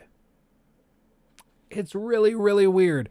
So I don't know what to make of it. Donated €5 through Super Chat. Thank you. Games trying to appeal to everyone end up appealing to no one. I agree. I feel that's happening a lot these days. Yeah, I agree. It's happening a lot, unfortunately. It seems to be sort of this bizarre... I think it's a fallacy. Basically, gaming companies think that as these huge quadruple A games become really popular, the only way they can compete is by appealing to the broadest swath of gamers that they can. But that's not true. Like, the gaming community is ridiculously huge at this point. Billions of people on this planet play games in one capacity or another. Not all serious gamers, not all hardcore, most of them mobile gamers, but there's billions of people who play games. And all you really need is to attract 50,000, and your game, unless it's like a big AAA game, will probably be a success. For big AAA games, attract 1 to 5 million and you'll be very well off, right? So it's not like there's a lot of wiggle room in there for who you appeal to and how you appeal to them. And it just feels like a lot of this, honestly, what I think it is, it's sort of like, it's the same thing that Sony did with movies for a long time. They even still kind of do this, where the executives that know nothing about what they're talking about come along and say, no, you have to do, like, make the movie like this. You have to do this thing. And the filmmakers, like, I'm a filmmaker. This is what I do. You run a business. I make films. I'm telling you, we have to do it this way for the movie to be good. And these executives who have no idea what they're doing, but think they are very, very intelligent when it comes to everything, they come along and they say, no, you're going to do this. And so with all this random stuff, you know, they start to tell you, no, you're going to be doing this. You're going to be doing that. You need to add in these microtransactions. You need to make sure we integrate with this and that, like the Naughty Dog stuff with The Last of Us Part 1. I know you could like rebuild it. You could add the gameplay systems from The Last of Us Part 2, add prone, go back through levels, add tall grass and mid grass and low grass. You could go back and all of that, but we also just kind of want you to do a quick job on it so that we can quickly go back through and then sell it at full price without getting too much hate when all of these people come in and play it after the HBO series launches. And so it's these executives that kind of strip the artistic element out of it. So I think that's most of it. But with that, the great thing is that a lot of the time, bad games don't do well. Like, dare I say, most of the time, bad games don't do well. And so they flop. And then the executives are often held to account for the failures of their companies, which is what we're kind of seeing with Ubisoft, where Ubisoft is starting to get some real pushback on delaying all of these games, canceling projects, not hitting sales targets, delaying stuff constantly. And now shareholders are like, so you executives, what's going on over there? Can you explain this? And they're scrambling to try and come up with something, which is why they're getting really, really defensive with a lot of this. And it kind of brings up this other topic, which is that the Ubisoft CEO, who we made a video about on the main channel, what he referenced, this guy's such a prick, I swear to God. Basically, what he did right after this news conference and right after this earnings call, where he came out and said, basically, yeah, the company's falling apart, but don't worry, it's not my fault. He sent an email to employees where he said that the ball is in your court. Basically, it's up to you guys to save the company because this isn't my fault. This is your fault. When it's literally his fault. There is no question. One of the big problems with Ubisoft is that they've spent in the last 5 years over $500 million. $500 million on all sorts of insane stuff that has never seen the light of day. Thank you, Zach. Thank you. And he's done all of this, and now he's trying to blame the company's failures on the employees and saying they're not working hard enough, basically. It's quite bold. It's quite bold. Don't worry, Zach. I'll read your super chat in just a minute. I just want to get through this thought before I lose track. So what he did is now he's coming back and he is apologizing for placing his foot so deeply into his mouth. Basically saying, yeah, sorry. I'm very sorry. I did not mean for you to take it this way. And it's really, really pathetic. And if you're saying, Luke, that was a terrible French accent. Okay. What he said is, quote, I heard your feedback and I'm sorry this was perceived this way. This is like, okay. I had a girlfriend like this, where she would do something kind of effed up, but she would never admit that what she did was wrong. And it was always, I'm sorry you feel that way. You know, it's that passive aggressive thing. Like she could, I'm not saying she did this, but like she could do something really objectively bad. Like, oh, you snuck into my wallet and took my debit card and then went and bought something for $200. Like, that is not cool. And she'd be like, I'm sorry it made you feel that way. Like, it's just not an apology. It's just like, yeah, I mean, you're pretty stupid for feeling that way, but I'm sorry you feel that way. I'm sorry for you. Poor you. Wah. It's so cringe. And that's exactly what he's doing. Yeah, no, exactly. It's gaslighting is basically what it is. It's just a non-apology. It's very common for narcissists to do this type of thing.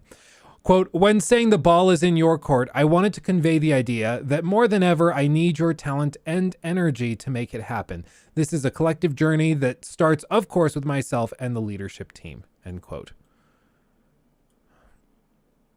I mean, okay. Yeah, it's an apology of the I'm sorry you were mad variety. Yeah, it's corporate doublespeak. He probably didn't even write the email himself. It really betrays the problem at the heart of Ubisoft, which is that him and his buddies refuse to acknowledge that they alone are the problem. There are some amazingly talented devs at Ubisoft, and they have some amazing franchises. They are the reason the company is perceived the way it is, and they are the reason that these games have been received the way they've been received. It's not the devs. The devs aren't the ones that are coming in and spending ridiculous amounts of money developing, which you might not have heard of this, but developing an entire marketplace for NFTs. Ubisoft Quartz. They spent millions, by some accounts as much as $100 million building out this stuff. This website also, as far as I can tell, has not changed since 2021. So they came in clutch, really pouring a lot of money into this. Basically, it seems like they spent all this money to develop Ubisoft Quartz and then found out that everybody hated NFTs and that if they put NFTs in games, they would be mocked so viciously that the game would flop, which is kind of what it wasn't. XD Defiant or X Defiant. That was a game that they announced and then canceled within a few days, or they didn't cancel it. They delayed it indefinitely. It shows a real lack of vision and understanding of the customer. Before NFTs were a thing, if you had asked me, hey, Luke, we're thinking of doing this thing in our game. Say Ubisoft approaches me and say, what do you think of this? We're looking at creating a marketplace where people can buy these things called, let's not even call them NFTs. Let's call them ABCs. We're going to sell ABCs. And ABCs are basically cosmetics that you can buy in the game.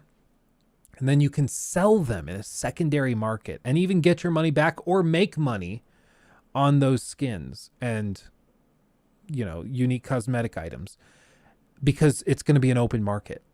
And we are going to make money because we can sell those initially, and we can also get a 10% cut of every sale after that as the brokers of the transaction. I would tell you in that moment, I could instantly tell you, don't do that. That's not going to end well. People are going to make so much fun of you. It's going to be so funny, but don't do that. Don't. I could have told them that. And any gamer, I think, that pays attention could tell them that. But the fact that they still tried to do it shows just how freaking out of touch the executives are. That they really did not think that would be poorly received. And it's one of the things that's kind of refreshing about some companies like CD Projekt Red, where it really does seem like these are gamers who get the gaming industry and they understand it, and they're not going to make those same mistakes. They made their own mistakes, but they're not going to make the same mistakes, basically. So I think that that's the main issue with Ubisoft, is that they have an executive staff that just doesn't really understand gamers, and you can really, really tell. And it's just kind of pathetic. It's kind of pathetic. Anyway, that's my rant. I guess, Rocky, you can turn that into a segment. I think that works. This I don't think we can do like a dedicated video on, but I'll just mention it real quick. The Last of Us Part 1 sales have increased by 238% after the show launched. This is why they did a remake of The Last of Us. It didn't need one. They did it so they could have something on store shelves that's new, technically, that they could sell for full price right as the ocean of new purchases of The Last of Us came out. Even people who have already played the game are replaying it, and if they look at it and they're like, well, they did just do that thing that looks way better on my new console, so I'll just screw it. I'll get it. I'll buy it. The show's good. I want to relive it. It was very, very smart. Nobody questioned that. It was very, very smart. But it just reaffirms the idea that it was a cash grab. Literally. Like, by definition, a product created to quickly capitalize on an influx of demand with a cheap and easy to mass produce product with high margins. That is a cash grab by definition, textbook definition. That's what The Last of Us Part 1 is, which is why, we bashed it at the time, but it still sells ridiculously well. I will say I did watch The Last of Us episode 2 last night, and I thought it was even better. Like, they just keep cranking the dial up and up and up. And I really like the sort of prologue thing they've been doing where they have a sort of addendum to the main story that they introduce in the beginning of the episode that adds context to the story. It feels like they're adding to it. It doesn't feel like they're changing stuff, which is really, really refreshing in a really, really good way. So you're supposed to watch it with us. Sorry, my wife did. I will rewatch it with all of you. By the way, yes, we're doing a watch party. Part of it is I realized that check your spam folder. It's gonna be a meme now. Part of it, I don't think I can say who. I would have to ask them. I had like a pretty prominent person. Like how specific can I be with this? I'll just say a pretty prominent person in the world of The Last of Us.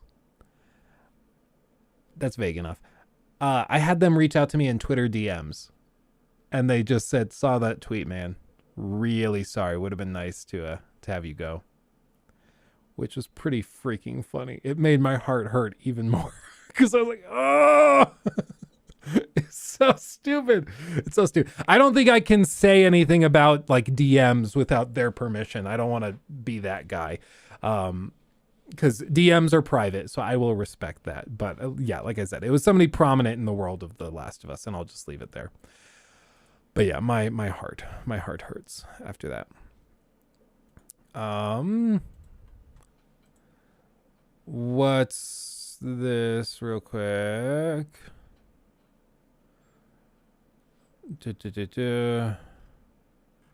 Oh, I don't. I'll go through this Hogwarts Legacy news story later. I want to make sure because it does technically contain spoilers. I don't want to spoil anybody if they don't want to be spoiled. This next thing though, this is from an open interview, so I'll touch on this real quick. You guys were mentioning Cyberpunk 2077's Phantom Liberty expansion. This is something I'm very excited for. It has Idris Elba, and it looks to be really, really good. Hopefully it's their final redemption. Like, it's the bookend on the redemption arc for Cyberpunk. And recently, as reported by Polish outlet Parkiet, I don't know, CD Projekt Red confirmed that Phantom Liberty is going to have the, quote, biggest budget, end quote, ever allocated to one of its DLCs. What was originally like translated from that was they said it's the biggest ever DLC, but the technical translation is the biggest budget. So they've spent the most on it, which could mean anything. It could mean that they just have spent a ton of money on it because they hired Idris Elba and he's very expensive. That could be it. They're like, no, if besides Idris Elba, it's the cheapest one we've ever made. Like, who knows? Maybe that's what it is. But either way, I mean, it's just typical marketing hype. But I do want to clarify, they're not saying it's the biggest. Like, honestly, Blood and Wine is probably going to keep that title. However, it is the most expensive. So there's that. But considering would you consider Idris Elba A-list talent, or is he more like B-list? He's close to A-list if he's not A-list, but he's very, very, I don't know, he's probably A-list. Let's be real. But I mean, he's got to be very expensive. I don't know if he was more expensive than Keanu, but I think Keanu is going to be in this too, right? Pretty sure. I don't know how they're going to do this narratively. Have they touched on that at all? Like what they're doing in terms of lore? Because does this take place at after the events of the main game, or is it a prequel? I don't think they have. Takes place before the game or during. Oh, so maybe it's just V having a dream mid-game, maybe. Yeah, I guess they could do that, where it's just like a quest that opens up, kind of like Hearts of Stone, where it opens up after a set period of time and you can just go engage with it. Maybe that's what they do. Or you can load in if you don't want to play through the game again. You can just load straight in and they'll give you a basic character loadout that's built at the right level for it. I don't know. Keanu's character rags on you for working with the feds, as far as I remember from the trailer. Yeah. Well, that's what I'm saying, Chrissy. It would have to be before the ending, or they'd have to do some weird, because I don't think any of the endings would really work for continuing on, because there's no way that both of you get out of it. So it'd have to be a mid-quest or a mid-campaign quest. I don't know. But then how do they do that where it's you're dying? Go do this weird diatribe over here. But that's just a pet peeve of mine. I mentioned it in that Fallout 4 video that drives me crazy. When a game gives you a reason not to play it. And Cyberpunk is one of the worst offenders, along with Fallout 4, of that crime. I don't know. We'll see. Spoiler. I mean, I guess. You guys know what time it is.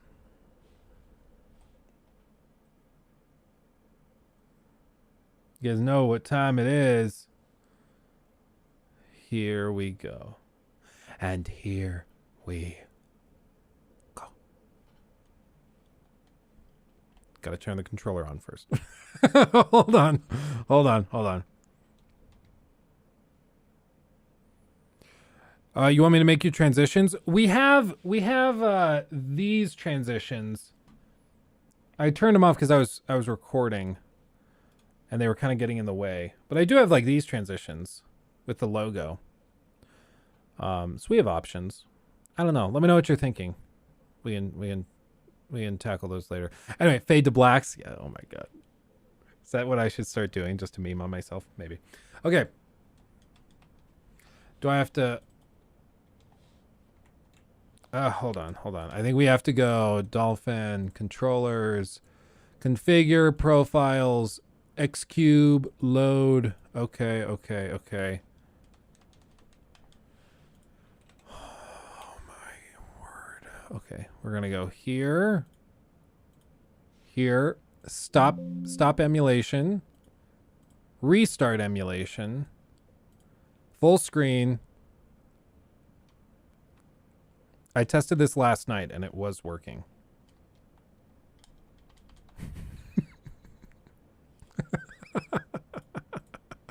Oh god. What if I do it without full screen? Standard controller. Refresh. There we go. Okay. This should work. Okay. There we go. We did it. EA Games. Challenge. It's in the game. Professional streamer doesn't test its content. Okay. I wonder if there's actually a fade to black default on this. Hold on. Add transition. Fade to color. Hold on. Did it work?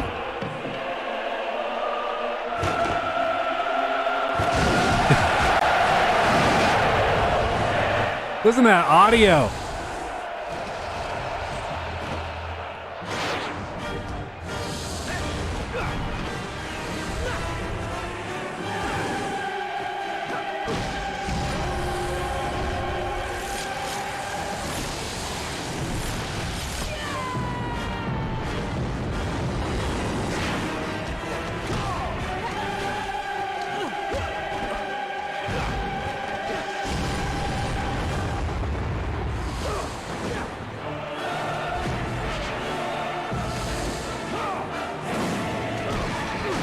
See, this alone, people are like, how do you make Quidditch its own game? Like, this is literally how. You have, like, the World Cup where you can travel to all different arenas, fight all sorts of different teams. And if they added multiplayer where you could actually play against other people, like, almost like Rocket League, you know, as its own standalone thing, you could easily do something like this. So, yeah, I don't think it's a big deal. You'll see I did boot up to make sure the controls worked. They do. We're going to do a new game.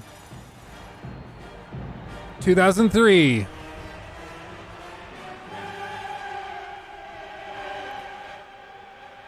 Oh, Rocky, if I said it, I didn't realize it. You're good.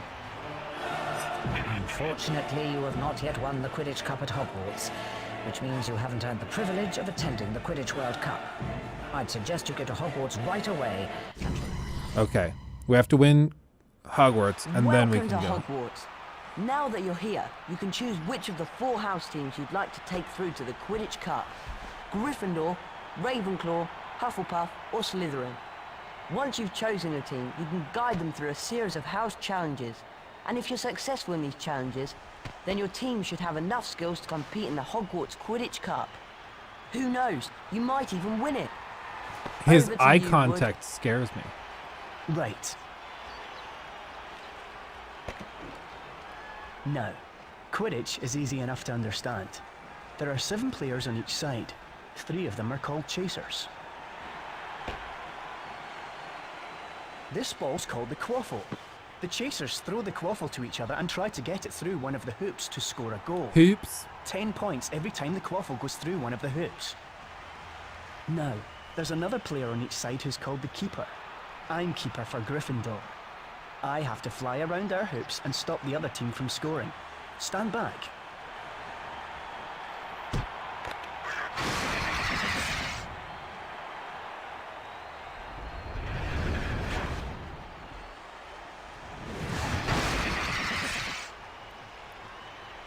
The bludgers rock around trying to knock players off their brooms.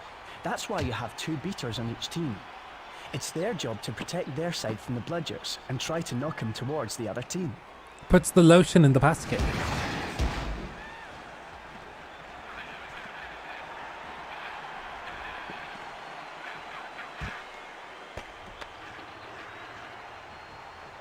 To sum up so far, 3 chasers try and score with the quaffle.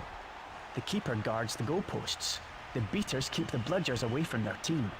Now, let me see if we've unlocked more, Rocky. He doesn't have to worry about the quaffle or the bludgers. This is the golden snitch, and it's the most important ball of the lot. It's very hard to catch because it's so fast and difficult to see. It's the seeker's job to weave in and out of the chasers, beaters, bludgers and quaffle to catch the snitch before the other team's seeker. Because whichever seeker catches the snitch wins his team an extra 150 points, so they nearly always win. A game of Quidditch only ends when the snitch is caught. Any questions? No? Good. No. Thanks, Oliver. Oh, and one other thing before you choose your house team. If the team you select does manage to win the Hogwarts Quidditch Cup, you'll be awarded a ticket to this year's Quidditch World Cup. If you win the ticket, you'll be able to choose an international team to support right through the tournament, hopefully to the World Cup final. Okay, so if you'd like to choose your house team, we can start to play Quidditch. Okay.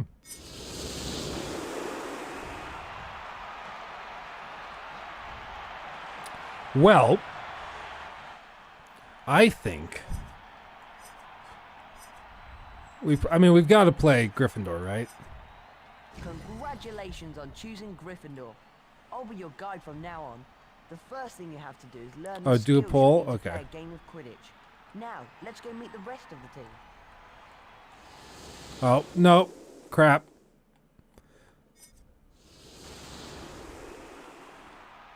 Hold on. Back out. Okay, there we go. Poll. We're gonna do a poll. Start a poll. Okay. Which house? G for Gryffindor. S for Slytherin. H for Hufflepuff. And R for Ravenclaw. Pick.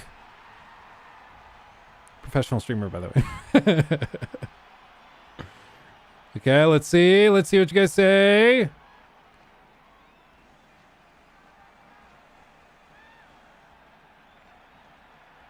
Slytherin's winning now. Wow. I will abide by the rules.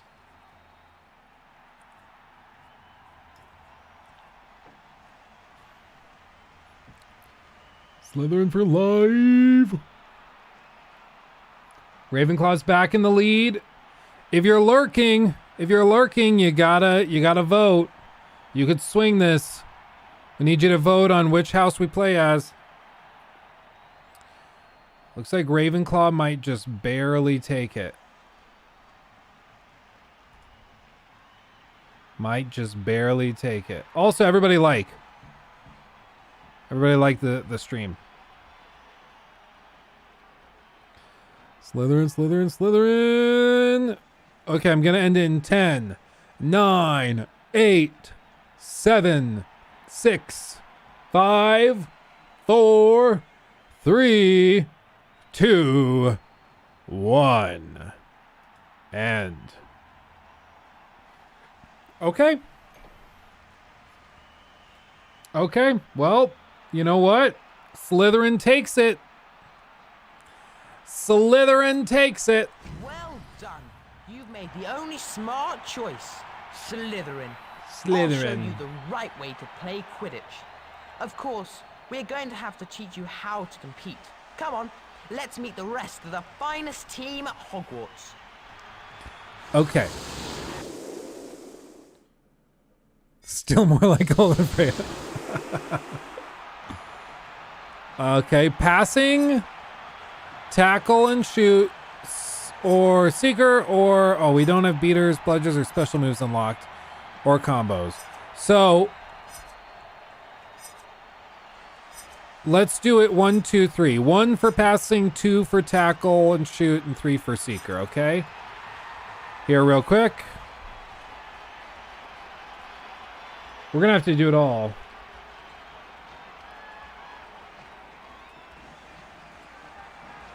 We'll let this go for just a minute. Okay. I think we'll have to play with them all before we can actually progress to the World Cup, but we'll just have you vote for which one we start with.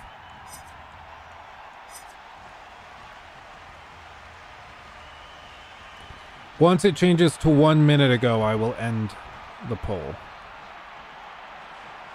Let's see. Right now, 3's winning. Malfoy. Potter. They all look like they've been whacked by a bludger already. Dude, kinda. They're all just like slightly off. I totally agree. Oh, close.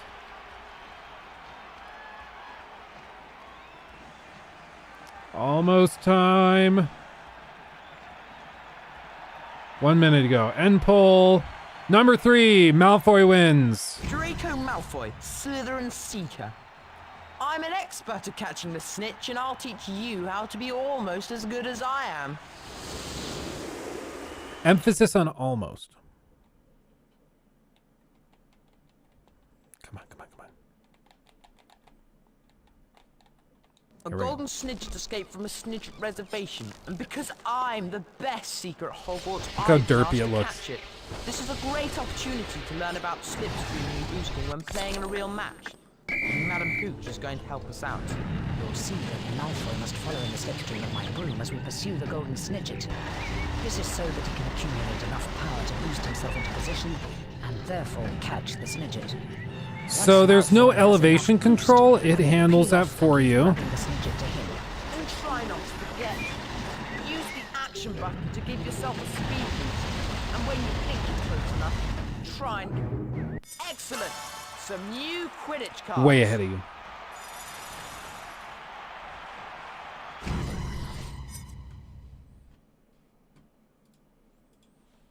Okay.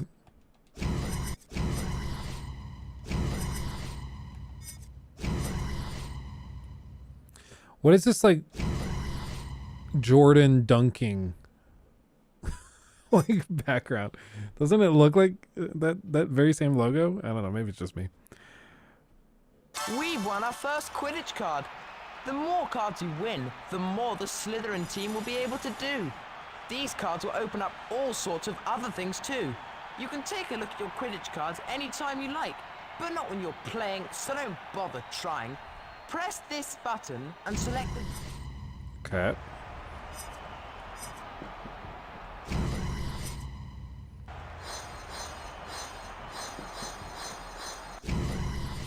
Slytherin.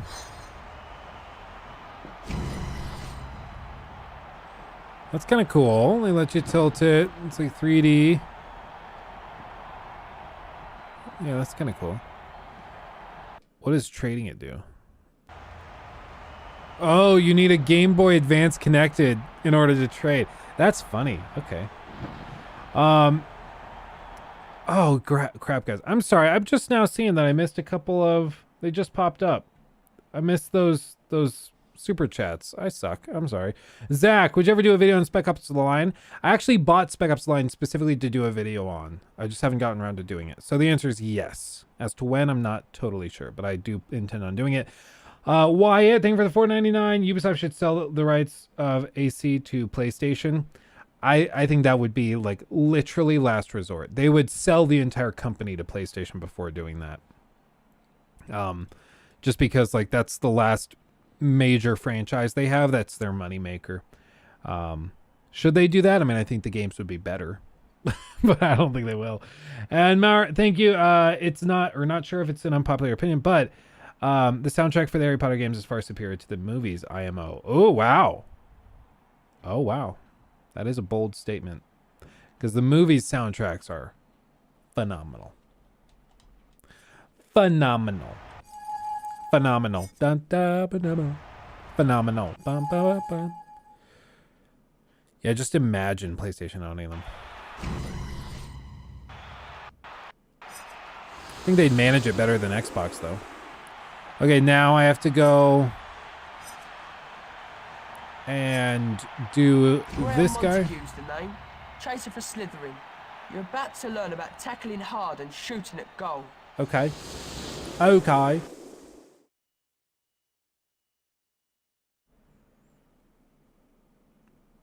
Dude, those old GameCube controllers. This is a That's one-on-one throwback. challenge between one of your chasers and a really annoying ghost. Edgar Clogs is the ghost's name, and he's been hanging around the Quidditch pitch for far too long. This ghost's going to be flying around the pitch with the quaffle, trying to get away from your chaser. What you need to do is tackle Edgar really hard, snatch the Oh, ball God. from him, throw it into one of the goal hoops. Edgar's not only going to try and stop your chase from snatching the quaffle, but he'll also try and stop you from... Way ahead of you. Dude, this is pretty rough. Press the action button to tackle and the shoot button when you're in range of the goal hoops.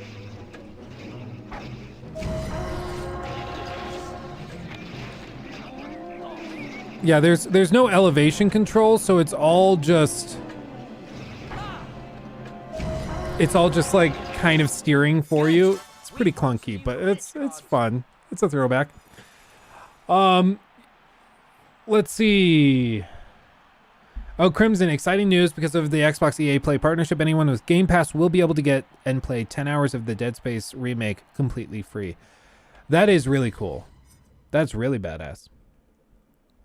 I didn't know that, but that's baller.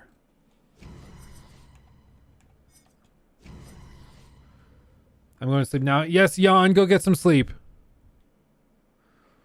Ubisoft and Sony specialize in single player experiences. Yeah, but Sony, like, Sony in years past was really, really good at managing all sorts of different styles of games, but under Jim Ryan, it doesn't seem like they're very good at managing that stuff. Let's see what you got.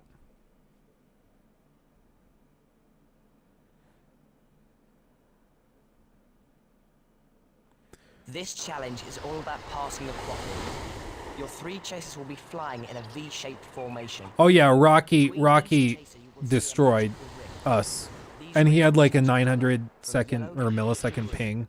It was bad. Him and Imperium. Through the rings when they're green. Missing a ring or passing the quaffle through a yellow ring will make it turn red. And there'll be a time penalty. What? Draco Malfoy here. In case you forgot. I didn't mean to aim it there. With the action button. Use the broomstick control. Yeah, I'll need to redo this one. Wide.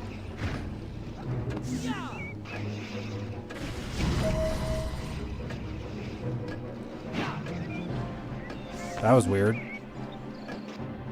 We've won a new Quidditch card. Penalties, team record beaten. Okay. I don't know how I managed to beat that, but okay. You remember all these constant freaking, like, just non-stop save screens before autosave was a thing? No, Hogwarts Legacy does not have Quidditch. They cut it. They said they had a prototype working early on in the game's development, but they decided to forego it for sake of other things in the game. That was pretty good, even for you. Okay, so now you've completed your first 3 house challenges. You ready to play a real Quidditch match? Probably. Only the team with the most points wins the Quidditch Cup. Remember, from here you can replay any... Okay. Yeah, I'm not too worried about it. I'm not really upset about it. I think it's fair.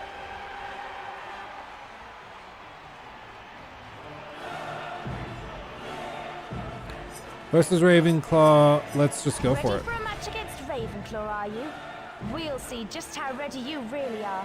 Let's play for the Quidditch Cup.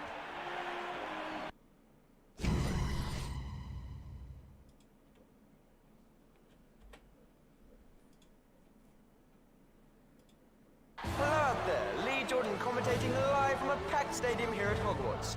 My most excellent friend and amateur Quidditch expert, Seamus Finnegan, joined me for today's game between Slytherin and Ravenclaw. Thanks, Lee. I got a feeling we're gonna see a classic match today.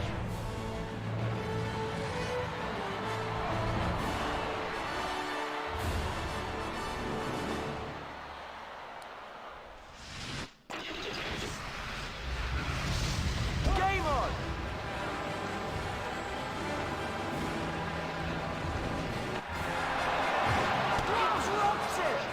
He got it!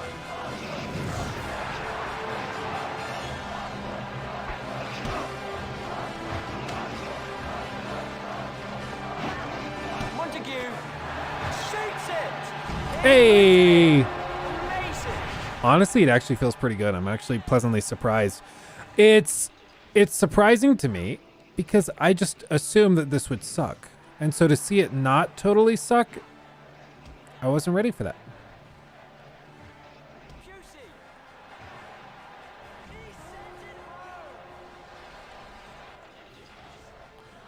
Like, it's relatively straightforward. How do we go for the snitch? How do I swap roles? Or is that not something I do?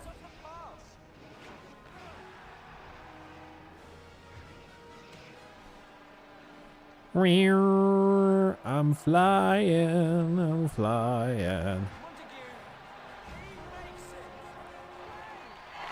'Cause right now I'm just kind of cleaning up. Nikki and you can sit down and watch shows at /anime and post it on the second channel. Would love to hear your critiques of other media. That actually could be really fun. That could be really fun, yeah. I haven't even thought about that, but that's true. That could be a blast. You play until the 2 sides of the snitches touch.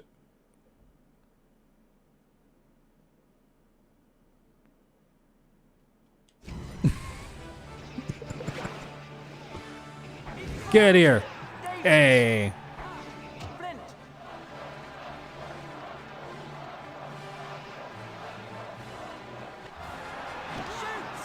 Oh, I blew it.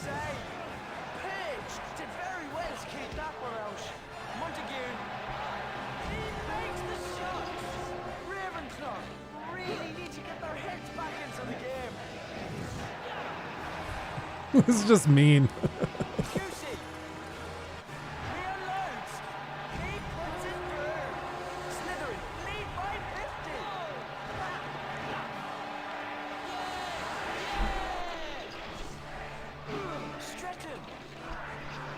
It's like watching a grown man beat children at basketball. Yeah, kinda.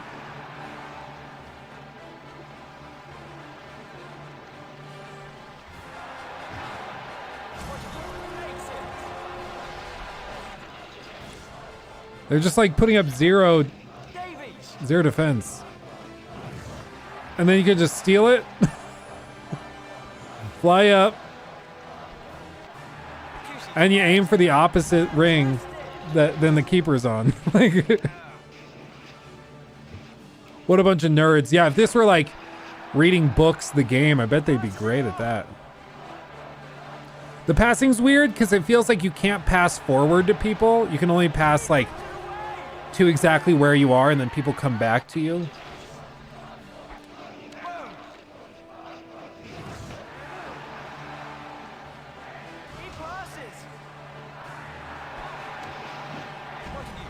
Okay, I can charge up the throws.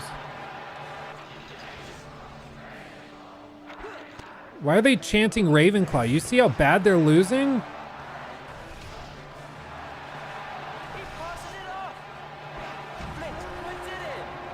Yeah, those charge throws feel good.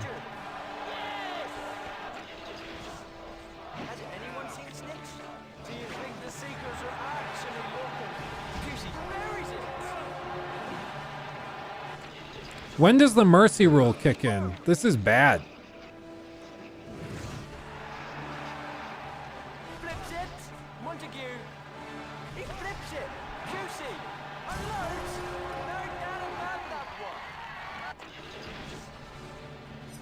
Like, am I missing something?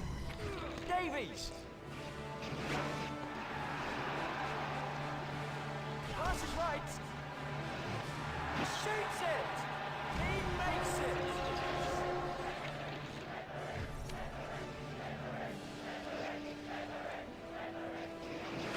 Montague grabs it. He's got such great desire. He's got such great desire. What a call out. That's great. He's got such great desire. I mean, it's a little easy, I'll be real. Maybe this is just a children's game. Are we playing easy? There was no difficulty. I mean, this is the first game of Quidditch you play in the game. So it would make sense if this were the easiest one. So I can't really give them crap for that.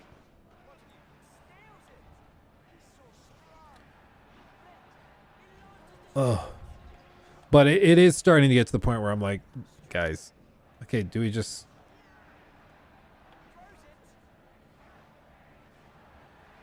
Just pass it to no one. Okay. What if I just let them score? Because, you see, I want to go back or go down and get the snitch. But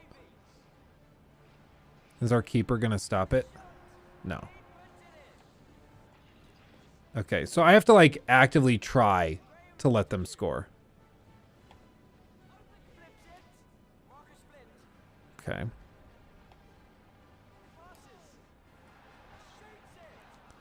Well played. Well played. Take the ball back. Nice. I think you can set up custom multiplayer matches with bots and set their difficulty. Okay, so we might do that.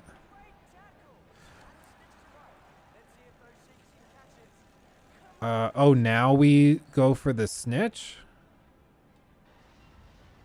Oh, that's weird.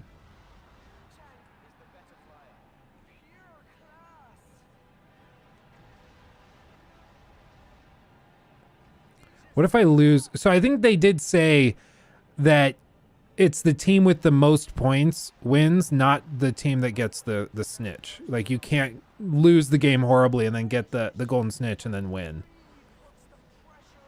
They just give the snitch, like, some points.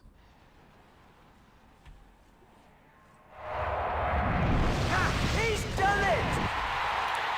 Slytherin with the victory! A fantastic game and a well-deserved win.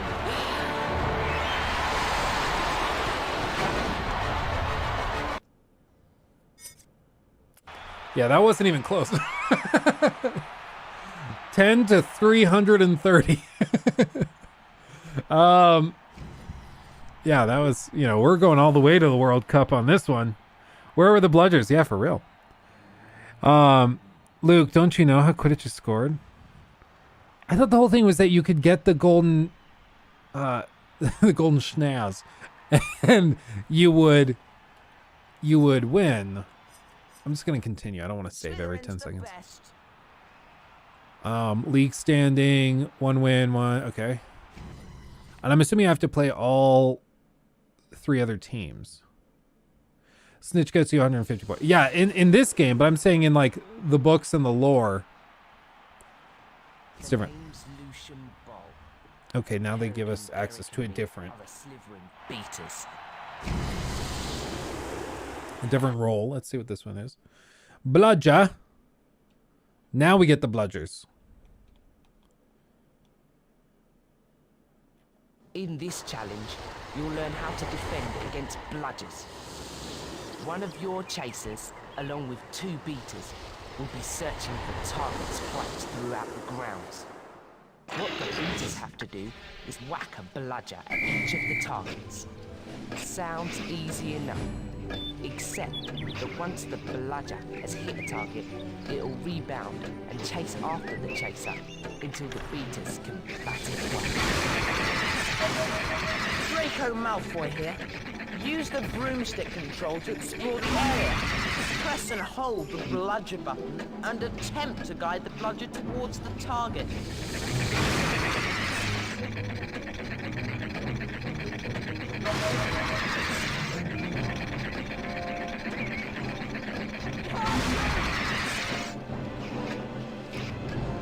I'm confuzzled.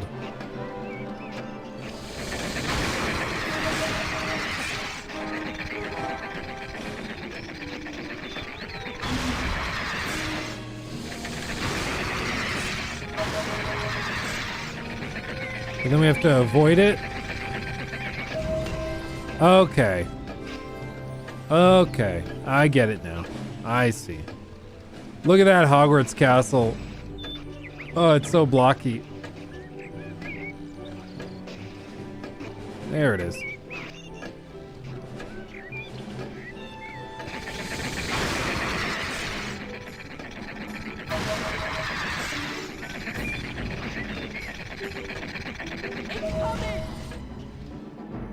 Oh yeah, I figured it out. New Quidditch card. Took us a little longer than it should have, but I figured it out. This game looks like Forspoken. Yeah, a little. I think it looks better than Forspoken a little bit. At least there's color in this game. Special moves. Okay. Okay. Special move / dodge, shoot.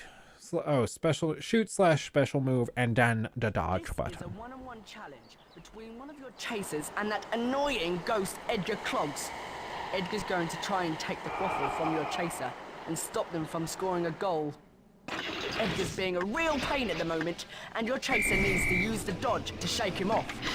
Edgar's an expert at the special move, which means it's going to be really hard for your chaser to keep the quaffle for longer than a couple of seconds. Malfoy here with a reminder. Press and hold the special move button and steer the target over the annoying ghost. Release the button to tackle it, use the dodge button to evade, and the shoot button once you're in range of the goal hoops. It's not difficult.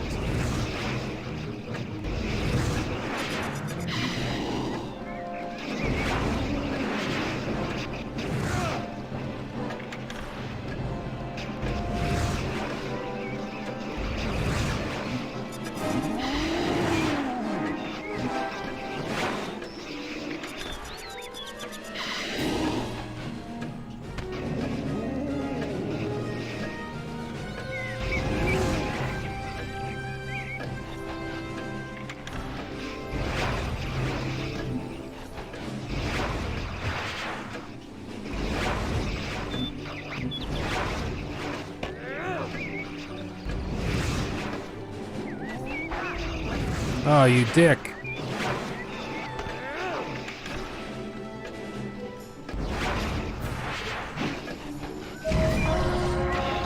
Finally! See, this is where it'll actually start to get challenging, I can tell. Once they can actually take the ball back.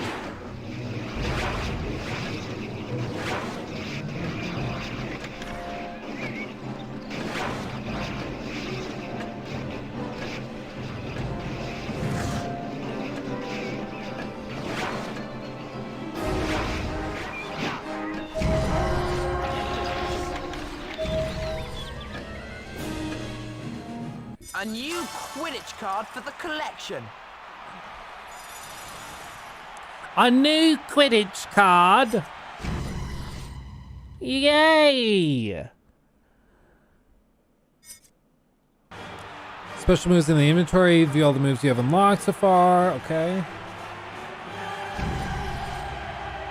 Okay, let's play Hufflepuff. So you'd like a match with Hufflepuff, would you? Hufflepuff. Let's play for the Quidditch Cup and may the best... Okay. We can do this. We can do it. Hello out there, Lee Jordan commentating live from a packed stadium here at Hogwarts. My most excellent friend and amateur Quidditch expert, Seamus Finnegan, joined me for today's game between Slytherin and Hufflepuff. Let's see if this one's more difficult. Off we go.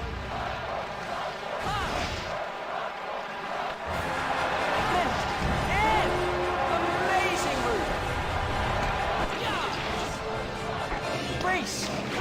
Pusey grabs the crumple. He's so strong. Flint, he alerts. Fantastic.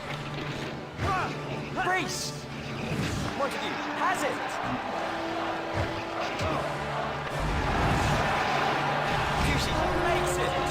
I feel like the Grinch when he does the sack race. I beat you. Ha ha ha. To a bunch of children. That's how I feel. Oh, he got it. Or she got it. I can't tell. Maybe it's offensive, but all of these Quidditch players look kind of identical to me. Already on the edge of my seat. Yeah. I was hoping that there would be, like, they could steal it more. But so far there's been, like, very little competition for them.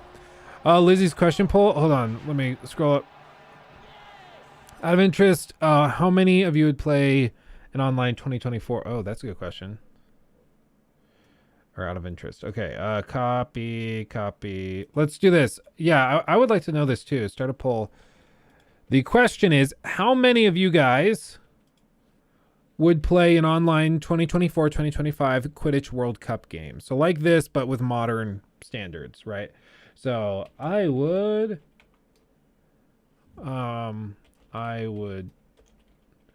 try, and then we'll add a, no, not interested.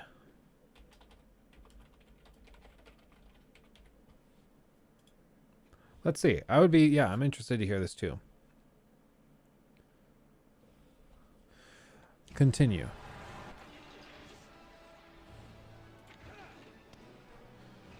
Get over here. I beat you. Ha ha ha. I would try it. Only 10% saying not interested.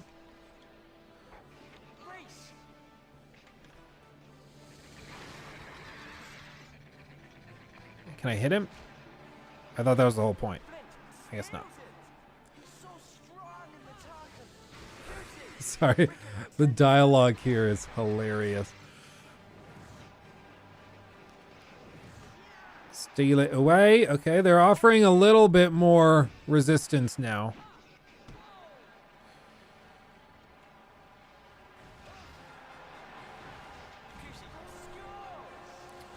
Little more resistance. Not enough. Not enough. He's got such a great desire. Yeah, that's probably my favorite line so far. Like, what does that even mean? He just really wants to score. What a desire. If you just charge the shots, they can't do anything. Like, their keepers are terrible. I think maybe in the last fight against Gryffindor, maybe it's a little bit more involved. Because they'll have Harry be like super OP or something, but I don't know. So far, there really isn't much resistance.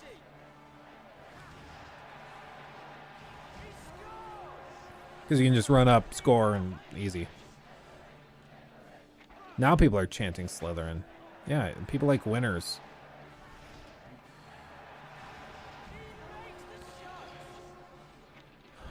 I used to play this game so much. I'm still here trumpeting menu music. I close my... That's funny. Yeah, old games like that just scratch the nostalgia factor. It's just good stuff. Tickles your heart. The Last of Us Quidditch. Yeah, if you mess up, then they execute you in a really like graphic and intense way. You guys said you wanted a gritty Hogwarts like Harry Potter game.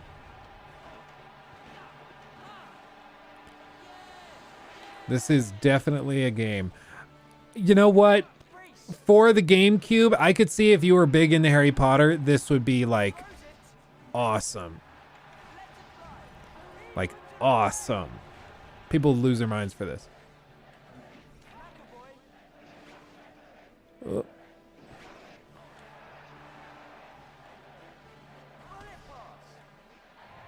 Team special move. Starts like a cutscene.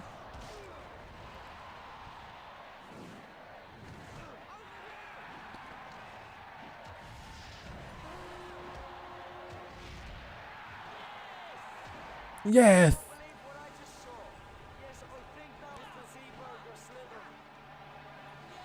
Well, that's cool. I'll give him that.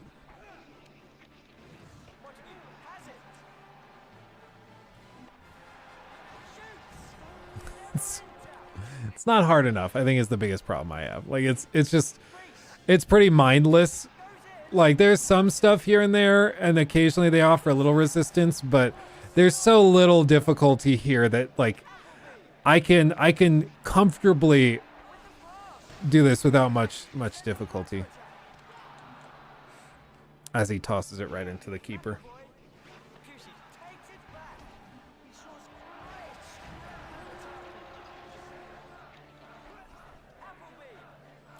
If I had this when I was younger, I would have lost my mind so good. Yeah, that's the thing.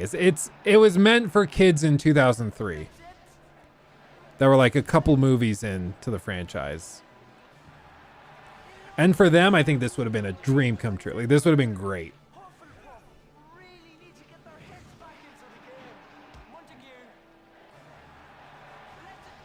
Like, there's just... Once I get close and I charge the shot, there's just nothing... There's no resistance. So is this like a timer? Is that what it's doing? Is it counting down and that's what that is? Or is it like...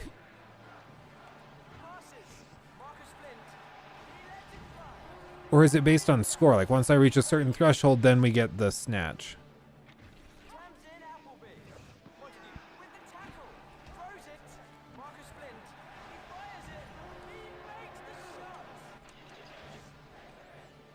The ultimate critique, yeah.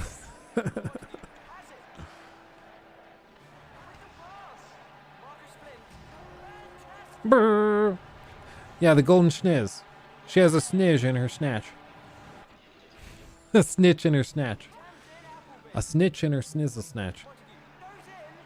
Find the golden shower, and once you've found it, you can win.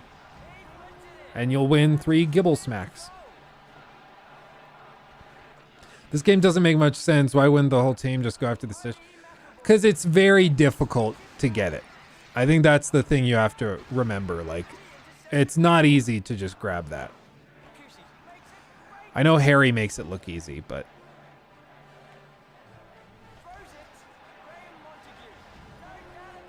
It's actually quite difficult. What's next? A snook? I'm sorry, you have a snook in your sniz.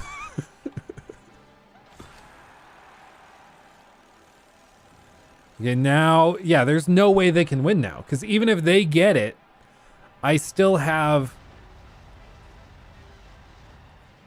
the most points.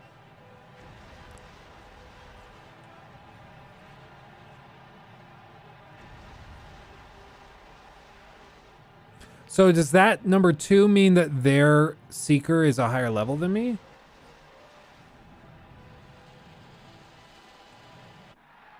I guess. Huh. Snatch that snitch. Yeah, it doesn't equal win. Well, that's the thing. It's worth 150 points. So even if they get it, there's no way they can win.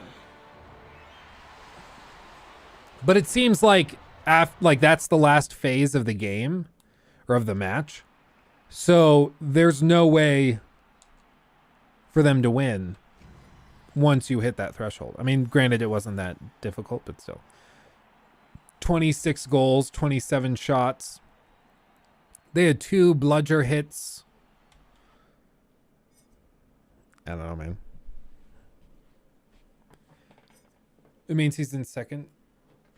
Right? I think 2 just means player 2. Oh. Well. Oops. I'm just trying to find a way to find difficulty in this, but you know, it's fine. Tough game. It might be one of those games where the first 5 matches are a total joke. But look at that, the point discrepancy. It's just not even close to competitive.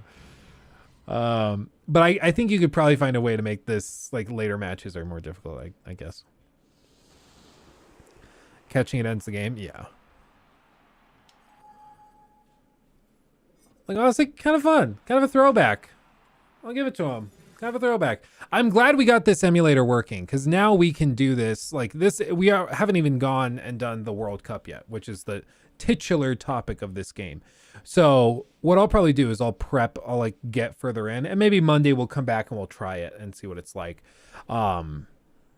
Because just to see it. I'm really hoping they sent this damn... Nope, still not. Still no review code for Forspoken. After today, they're probably not feeling super up to it. But you can, and yeah, you didn't get all the Quidditch cards. Well, it's 2, and I do have things on the schedule I have to knock out. I'm sorry. I'm so sorry. Journalist difficulty. Yeah. Out of 122 votes, 50% of you said that you would play it. 30% said you try it. 20% said you weren't interested. So 80% of the pretty varied group we have here. That's pretty good. That's pretty good. I'll take it. Fake Quidditch gamer. Show your foot cam so we know you weren't cheating. Yeah, where's my foot cam? It was a frame glitch, guys. I'm just really good. I'm just built different. Is there an Azkaban stadium? Loser gets 5 years. That would actually be quite funny. That would be funny. But anyway, guys, go check out the video that went up today. Some of you guys are in it, which will be fun. And we'll be back Wednesday, continuing to grind things out. We have a couple of technical improvements we'll make on Wednesday or on Tuesday. So we'll be back Wednesday with those technical improvements. We should be able to start streaming 4K 60 starting Wednesday. So more resolution options. Really, really nice looking stuff. Hogwarts article. Hold on. Which one is this?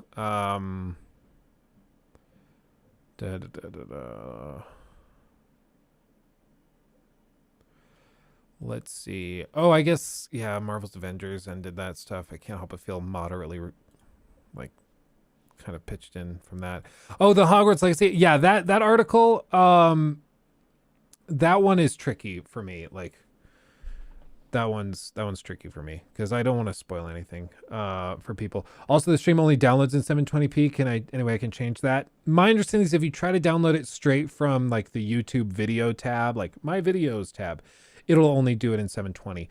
What you'll need is access to a high-res YouTube video downloader. I use the one from Wondershare Unit Converter, and it works wonders and allows you to do it in full resolution and stuff. It looks just like this. The fade to black. I forgot I turned that on. Let me turn that off because that sucks. There we go. So with this one, it'll allow you to download in full 4K, and that's what I would recommend. I might have a way to get you access to this, but I will have to check because it has our business stuff tied up into it. So I don't know, but I will look into that, see if there's another license I can get you. But yeah, it's just called, I'll send this to you here before I forget.